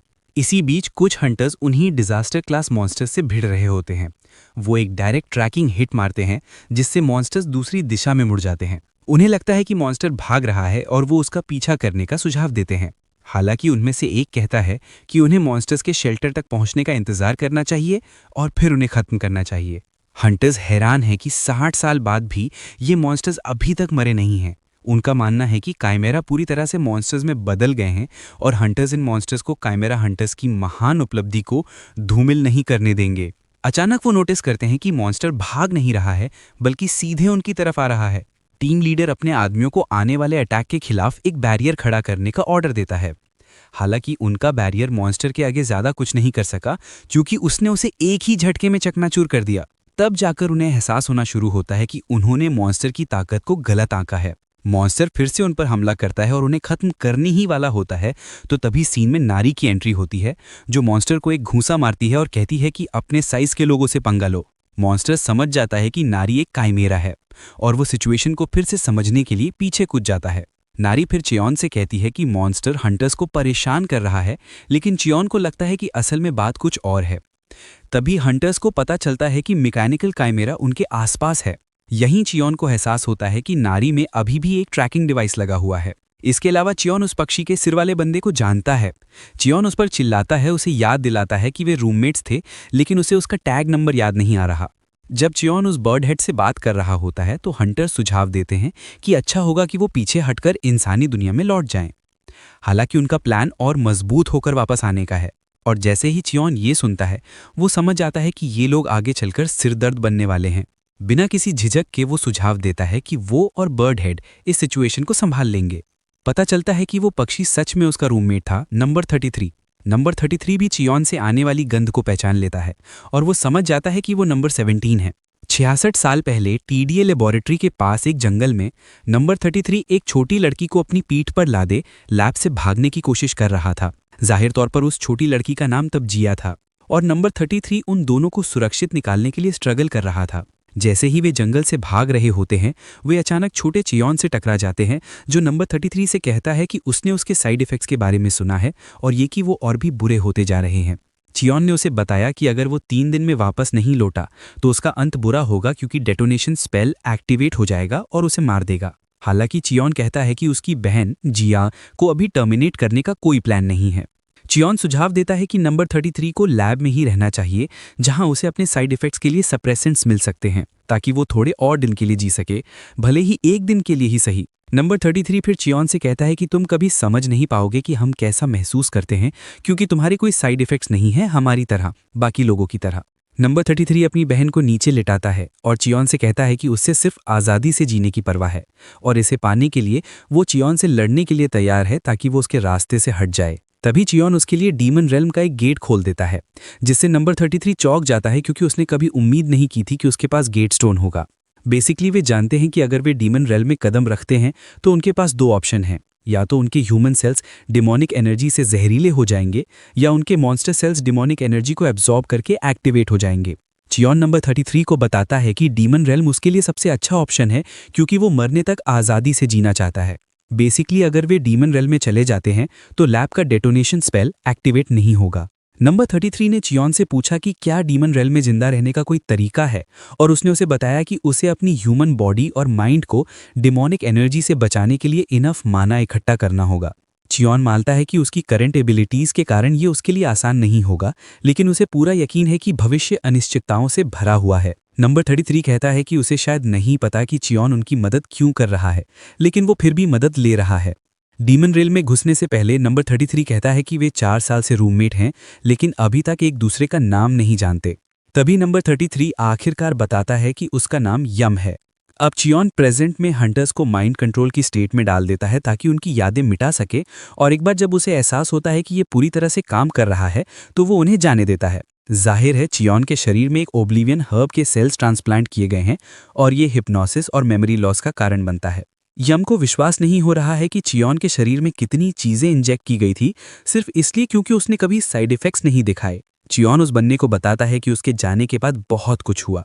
फिर नारी चियोन के कपड़े खींचकर पूछती है कि क्या वो यम को कहीं से जानता है।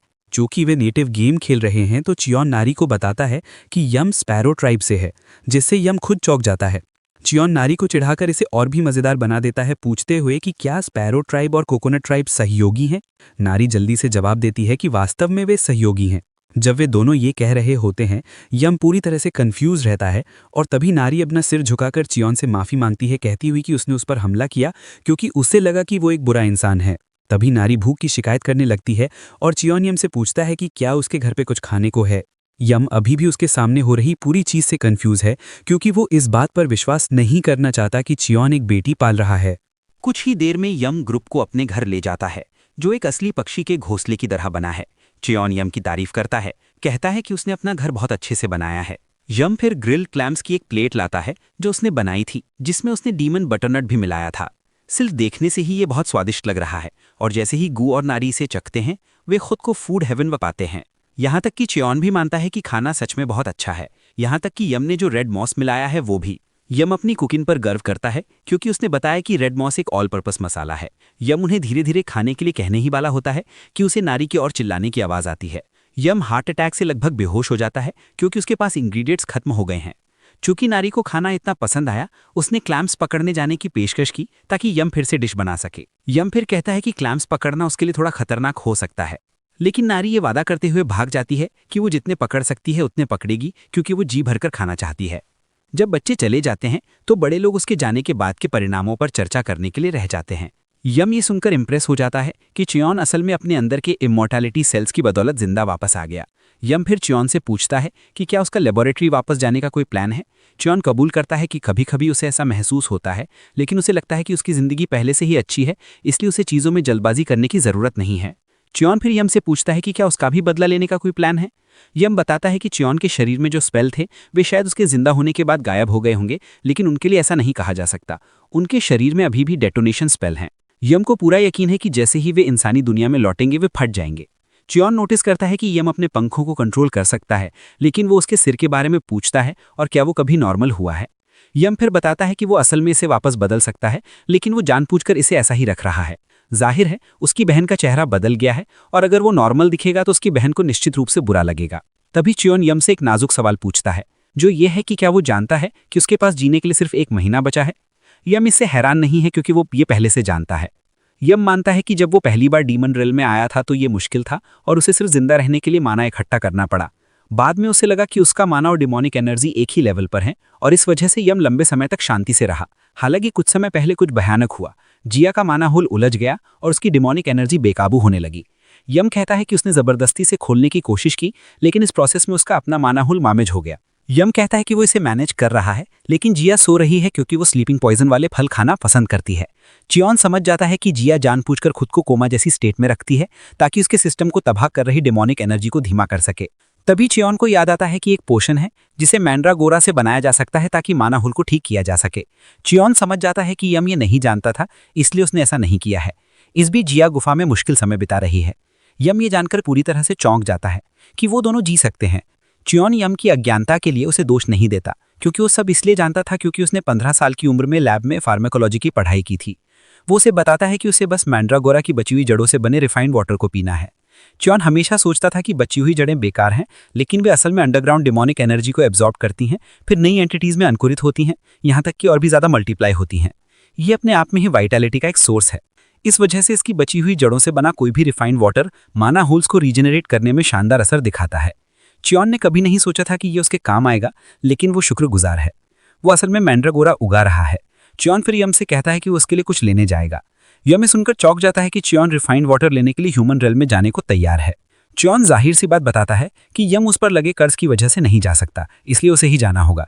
हालांकि वो यम से आग्रह करता है कि जब तक वो वापस ना आए वो नारी और गू पर नजर रखे। चूंकि जो एल्केमिस्ट रिफाइंड वाटर बनाएगा वो पेमेंट मांगेगा, इसलिए चियोन यम से पूछता है कि क्या उसके पास कोई पैसा है, लेकिन वो नहीं कहता। हालांकि उसके पास हंटर से इकट्ठा किया हुआ ढेर सारा सामान है। चियोन आइटम्स लेता है और यम को विश्वास दिलाता है कि वे जो चाहते हैं उसके लिए काफी होंगे। चियोन ह्यूमन रेल में जाता है, वो बोंगसू से मिलता है और उसे बताता है कि उसे एल्केमिस्ट की जरूरत है। शुक्र है बोंगसू एक इज्जतदार गाइड बन गया है। वो चियोन को स्लम्स में खुली एल्केमी की एक ब्रांच के बारे में बताता है। वो उसे वहां ले जाने का प्लान करता है क्योंकि उन्हें जो चाहिए उसे खोजने का सबसे अच्छा मौका है। चियोन नोटिस करता है कि बोंगसू ने अपनी आर्म्स और लेग्स में सैंडबैग्स पहने हैं और वो उससे पूछता है कि क्यों। बोंगसू बताता है कि वो अपना स्टैमिना बना रहा है ताकि वो चियोन की तरह मजबूत बन सके। चियोन ही सुनकर हैरान है और बोंगसू से बताता है कि वो पहले ही समझ गया था कि चियोन एक अविश्वसनीय हंटर है, क्योंकि वो बेसिकली डीमन रेल में सिर्फ अपने नंगे बदन से घुस जाता है। कुछ ही देर में वो एल्केमी शॉप पर पहुंच जाते हैं और बोंगसू चियोन को बताता है कि कुछ ही समय पहले एक नया ब्रांच मैनेजर आया है और कहा जाता है कि वो वास्तव में स्किल्ड है। उसकी स्किल्स के अलावा उसकी पर्सनैलिटी भी अच्छी है। तभी वो मैनेजर को दूर से देखते हैं जिसका लोन शार्क का कॉल आ रहा होता है। बोंगसू बताता है कि मैनेजर मूल रूप से गोल्ड सिटी ब्रांच में 20 साल तक काम किया था, लेकिन उसे डिमोट करके स्लम्स में ट्रांसफर कर दिया गया था और इसके अलावा उन्होंने उसकी सैलरी भी काट ली थी। चियोन सोचता है कि इस बंदे ने कुछ गलत किया होगा जिसकी वजह से उसे डिमोट किया गया। बोंगसू फिर समझाता है कि जो उसने सुना है उसके हिसाब से उसके एक सीनियर ने स्लम्स के लिए बने पैकेट से चिपके से पैसे लिए थे, लेकिन जब एल्केमिस्ट किम ने इसकी रिपोर्ट की तो उसे ट्रबल मेकर बताकर बाहर निकाल दिया गया और इस तरह वो स्लम में आ गया। तभी किम बोंगसू की मौजूदगी को नोटिस करता है और उसका उदास चेहरा तुरंत चमक उठता है। बोंगसू फिर किम को बताता है कि चियोन को एक एल्केमिस्ट की जरूरत है। चियोन अपनी पावर का यूज करके उस बंदे को एक्सेस करता है और वो देख सकता है कि वो क्लियरली स्किल्ड है। एक बार जब वो उन दोनों को एक साथ मिला देता है तो बोंगसू ये कहते हुए चला जाता है कि उसे जाकर ट्रेन करना है। एल्केमी ऑफिस के अंदर अटेंडेंट कम रिटर्न की शिकायत कर रहा होता है जब चेओन और मैनेजर कमरे में घुसते हैं। घुसते ही चेओन सीधे मुद्दे पर आता है। किम से पूछता है कि क्या वो मांद्रागोरा का इस्तेमाल करके रिफाइंड माना होल्स बना सकता है, क्योंकि वो एक ए रैंक एल्केमिस्ट है। चेओन आगे कहता है कि उसे लगभग 2 लीटर रिफाइंड वाटर की ज़रूरत है। किम को लगता है कि चेओन बकवास कर रहा है, क्योंकि वो जानता है कि स्लम्स में कोई मांद्रागोरा नहीं है और इसके अलावा वो सोचता है कि चेओन को उसकी रैंक कैसे पता चली। किम इंग्रेडिएंट्स की कमी के कारण ऑफर को ठुकराने ही वाला होता है कि चेओन घनी डेमोनिक एनर्जी वाली छोटी मांद्रागोरा की जड़ें निकालता है, जिससे किम चौंक जाता है। किम पूरी तरह से हैरान है क्योंकि जड़ें बिल्कुल ताज़ा दिख रही हैं, जैसे उन्हें अभी अभी काटा गया हो। चेओन फिर बताता है कि वो किम की सेवाओं के लिए कोस्टल रीजन की स्पेशलिटी से पेमेंट करने का प्लान बना रहा है। वो किम को बैग देता है और कहता है कि बैग के अंदर की हर चीज़ का मूल्यांकन करो। किम बैग में देखता है तो उसे एस रैंक के काले मोती दिखते हैं, जिससे वो हैरान रह जाता है क्योंकि हेडक्वार्टर ने भी कभी एक नहीं देखा है। इसके अलावा विशाल क्लैम्स और रेड मॉस भी हैं। चेओन फिर किम से पूछता है कि क्या सब कुछ मैन्युफैक्चरिंग फीस को कवर करने के लिए पर्याप्त होगा, और वो हाँ कहता है। असल में पूरा इंग्रेडिएंट पूरे बिल्डिंग खरीदने के लिए भी काफ़ी है। अटेंडेंट किम को बताता है कि उसे अप्रेजल इक्विपमेंट लाने की ज़रूरत है, क्योंकि हाई वैल्यू आइटम्स का मूल्यांकन करने के लिए भी महंगे इक्विपमेंट की ज़रूरत होती है। अटेंडेंट के कमरे से जाने के बाद चेओन एक ट्यूब में एक मांद्रागोरा देखता है और वो किम से उसके बारे में पूछता है, क्योंकि उसने कहा था कि उनके पास कोई नहीं है। किम बताता है कि वो जिस मांद्रागोरा को देख रहा है वो लगभग 10 साल से मरा हुआ है, जिसका मतलब है कि उसके सभी औषधीय प्रभाव खत्म हो चुके हैं। किम ने इसे सिर्फ इसलिए रखा था क्योंकि उसे मांद्रागोरा रिसर्च में दिलचस्पी थी। तभी चेओन कहता है कि मांद्रागोरा अभी भी जिंदा है, जिससे वो बंदा चौंक जाता है। चेओन फिर उसे माना खिलाता है और किम के आश्चर्य के लिए मांद्रागोरा उस पर रिएक्ट करता है। चेओन बताता है कि मांद्रागोरा कोमा जैसी स्टेट में है क्योंकि उसकी डिमोनिक एनर्जी खत्म हो गई है। किम जो हो रहा है उस पर विश्वास नहीं करना चाहता, क्योंकि उसने खुद मांद्रागोरा को बहुत सारा माना खिलाया है। तभी किम का दुष्ट बॉस ऑन कमरे में घुसता है और वो किम और उसके कचरा ऑफिस का मजाक उड़ाने में कोई समय बर्बाद नहीं करता। किम उस आदमी को वहां देखकर हैरान है और वो उससे पूछता है कि वो स्लम्स में क्यों आया। ऑन बताता है कि उसे एक रिपोर्ट मिली कि लैब में कुछ अच्छा आया है, इसीलिए वो आया। किम ये सुनकर हैरान है और वो सोचने लगता है कि क्या उसके असिस्टेंट ने पहले ही ऑन से कांटेक्ट कर लिया है। ऑन फिर अपने सबॉर्डिनेट्स जुड़वा भाइयों की एक जोड़ी के बारे में बात करता है जो एबिलिटी यूजर्स हैं, और फिर चेओन की ओर मुड़कर अपना परिचय ऑन जियोंग एल्केमी एसोसिएशन के डायरेक्टर के रूप में देता है। वो चाहता है कि चेओन उसके साथ गोल्ड सिटी चले और वो उसका ख्याल रखने का वादा करता है, और आगे कहता है कि वो चेओन को एक एक्सक्लूसिव कॉन्ट्रैक्ट देने को तैयार है जो वो किम से कभी नहीं मिलेगा। चेओन फिर ऑन से उसकी नाक पर मस्से के बारे में पूछता है, क्योंकि वो ऑन बॉक्स से उसका रिश्ता जानना चाहता है। ऑन ये सुनकर जोर से हंसता है और वो खुलासा करता है कि बॉक उसका दादा है। चेओन उन दोनों के बीच कचरा जैसी समानता को साफ देख सकता है, क्योंकि बॉक ही उन एक्सपेरिमेंट्स का इंचार्ज था जिसने उसे एक काइमेरा बनाया। वो एक कचरा साइंटिस्ट था जिसे बच्चों की कभी परवाह नहीं थी, और उसकी नाक पर भी अपने पोटे की तरह एक मस्सा है। जैसे ही चेओन कन्फर्म करता है कि वो एक जैसे हैं, चेओन ऑन पर इतने औरा से हमला करता है कि वो घुटनों के बल गिर जाता है। चेओन बताता है कि वो कितना निराश है कि ऑन बिल्कुल अपने कचरा दादा जैसा है, जो एक लालची और सत्ता का भूखा इंसान है।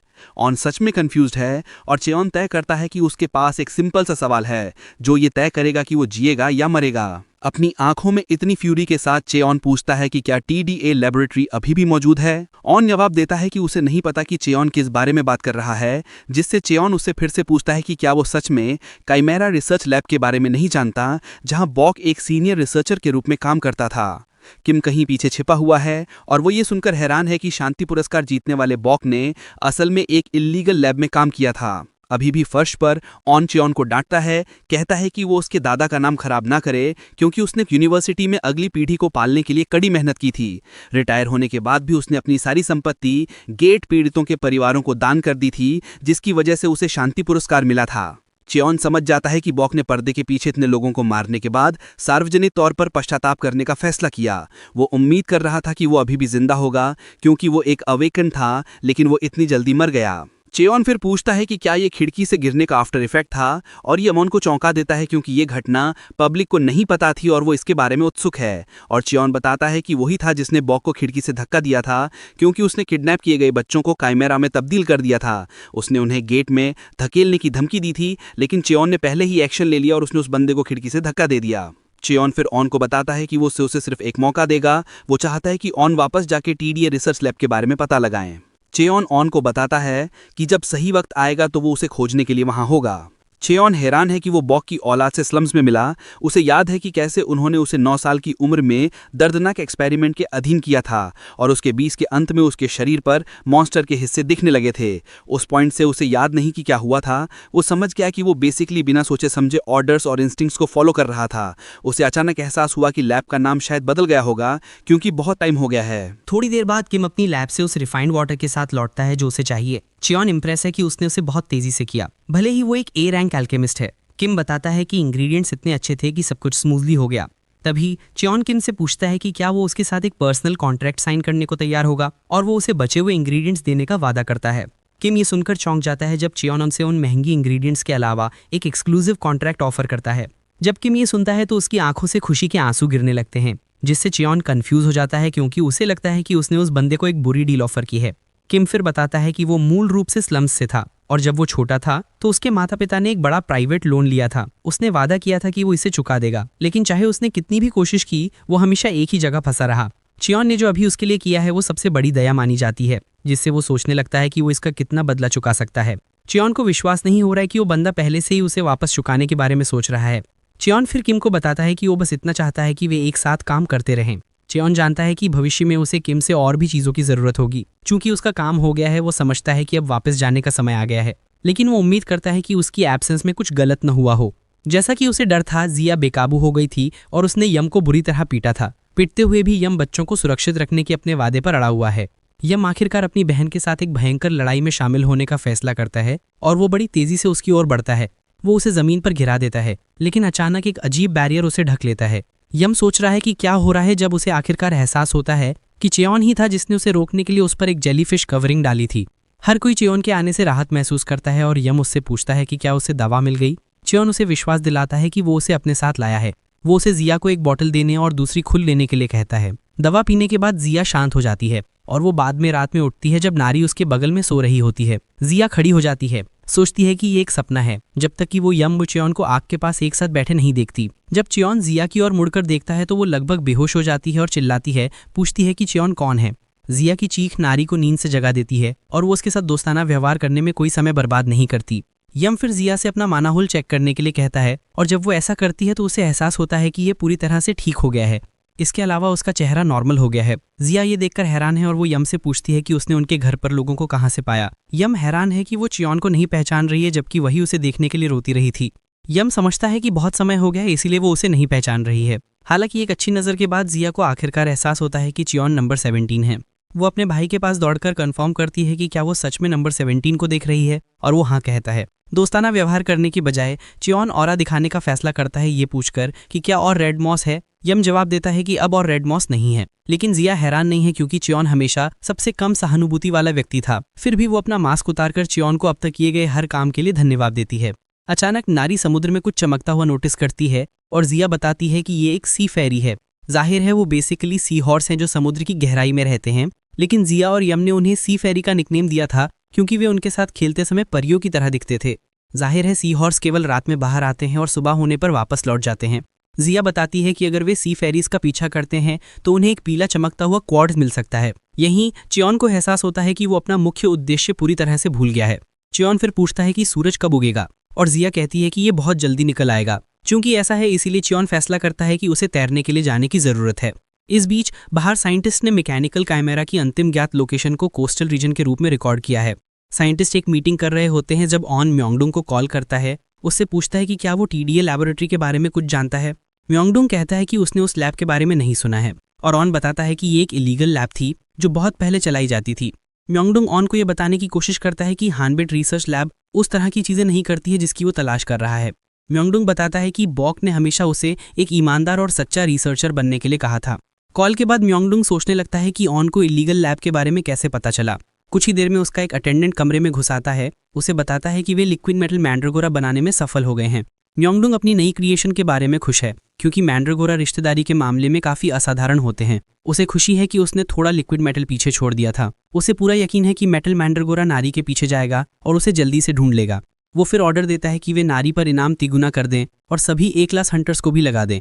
वो नारी को किसी भी कीमत पर खोजने के लिए बेताब है क्योंकि वो उसे अपनी लाइफ की मास्टरपीस मानता है। वापस डीमन रेल्म में यम समुद्र के सामने खड़ा है और क्वार्ट्ज के बारे में च्योन के साथ हुई बातचीत को याद करता है। जाहिर है च्योन ने उसे बताया था कि वो इसे अपने घर के लिए इस्तेमाल करना चाहता है, जिससे यम चौंक गया था। यम को एहसास होता है कि च्योन डीमन रेल्म में अच्छा समय बिता रहा है। च्योन फिर यम से पूछता है कि क्या वो ह्यूमन वर्ल्ड घूमना चाहेगा और यम कहता है कि वो पूरी तरह से उत्सुक नहीं है, लेकिन वो देखना चाहेगा कि चीज़ें कैसे बदल गई हैं। च्योन ने फिर उसे बताया कि वो असल में उसके शरीर पर लगे कर्ज से छुटकारा पाने में उसकी मदद कर सकता है। यम इसके बारे में उत्सुक है और च्योन यम को एल्केमिस्ट के बारे में बताता है। कहता है कि किम काफ़ी स्किल्ड है। च्योन कहता है कि वो चाहता है कि किम स्पेल पर रिसर्च करे, लेकिन वो यम से आग्रह करता है कि वो अपनी उम्मीदें ज़्यादा न बढ़ाए। यम रोने लगता है और च्योन से पूछता है कि वो हमेशा उनकी मदद क्यों करता है जबकि उन्होंने उसके लिए पहले कभी कुछ नहीं किया है। च्योन खुलासा करता है कि भाई बहन को देखकर वो इम्प्रेस होता है और सोचने लगता है कि क्या जिंदा रहने से ज़्यादा महत्वपूर्ण कुछ है। च्योन कहता है कि यम और उसकी बहन की मदद करके उसे विश्वास है कि उसे एक जवाब मिलेगा। अब साफ समुद्र के सामने खड़ा उसकी बहन अचानक दूर से दिखाई देती है और उसे एक रस्सी फेंकती है। कहती है कि इसे खींचो। ये जाने बिना कि ये क्या है, यम इसे खींचता है, लेकिन उसे एहसास होता है कि ये असल में बहुत भारी है। यम अपनी पूरी ताकत लगा के इसे जोर से खींचता है और वो भारी आइटम को पानी से बाहर निकालने में कामयाब हो जाता है। ये क्वार्ट्ज की एक बड़ी मात्रा निकलती है। यम ये देखकर पूरी तरह से हैरान है क्योंकि उसे विश्वास नहीं हो रहा है कि च्योन और उसकी टीम ने इतनी बड़ी चीज खोदी है। नारी और च्योन ने क्वार्ट्ज की माइनिंग करते समय पानी में तैरने का मजा लिया था। जब वे सी फेरी के महल में पहुंचे तो ये बिल्कुल खूबसूरत था, जैसे एक पीला महल। नारी च्योन से कहती है कि वो चाहती है कि वे किसी और समय महल का दौरा करें। इतने सारे पत्थरों के कारण यम च्योन से पूछता है कि वो उन्हें अपने घर तक कैसे ले जाने की योजना बना रहा है। च्योन फिर कहता है कि उसे इसके बारे में सोचना शुरू करना होगा। अचानक वो अपने ऊपर एक तोते जैसी चोंच वाले पक्षी को उड़ते हुए देखता है। वो सोचता है कि एक पक्षी जो आमतौर पर झुंड में चलता है अचानक अकेले क्यों उड़ रहा है। नारी तोते को देखकर हैरान है और वो कहती है कि ये बहुत सुंदर लग रहा है, लेकिन जिया से बताती है कि जब वो करीब जाएगी तो उसका मन बदल जाएगा। जिया कहती है कि पक्षी 4 मीटर से ज़्यादा लंबे होते हैं और वे बेहद शातिर होते हैं। वे कितने भयानक हैं, इस वजह से जिया और यम भी उनसे पंगा नहीं लेते। हालांकि यम पहले से ही जानता है कि च्योन के दिमाग में क्या वाइल्ड आइडिया चल रहा है। च्योन इसकी पुष्टि करता है, कहता है कि वो बेसिकली एक ट्रक की तलाश में था और पक्षी दिखाई दिया।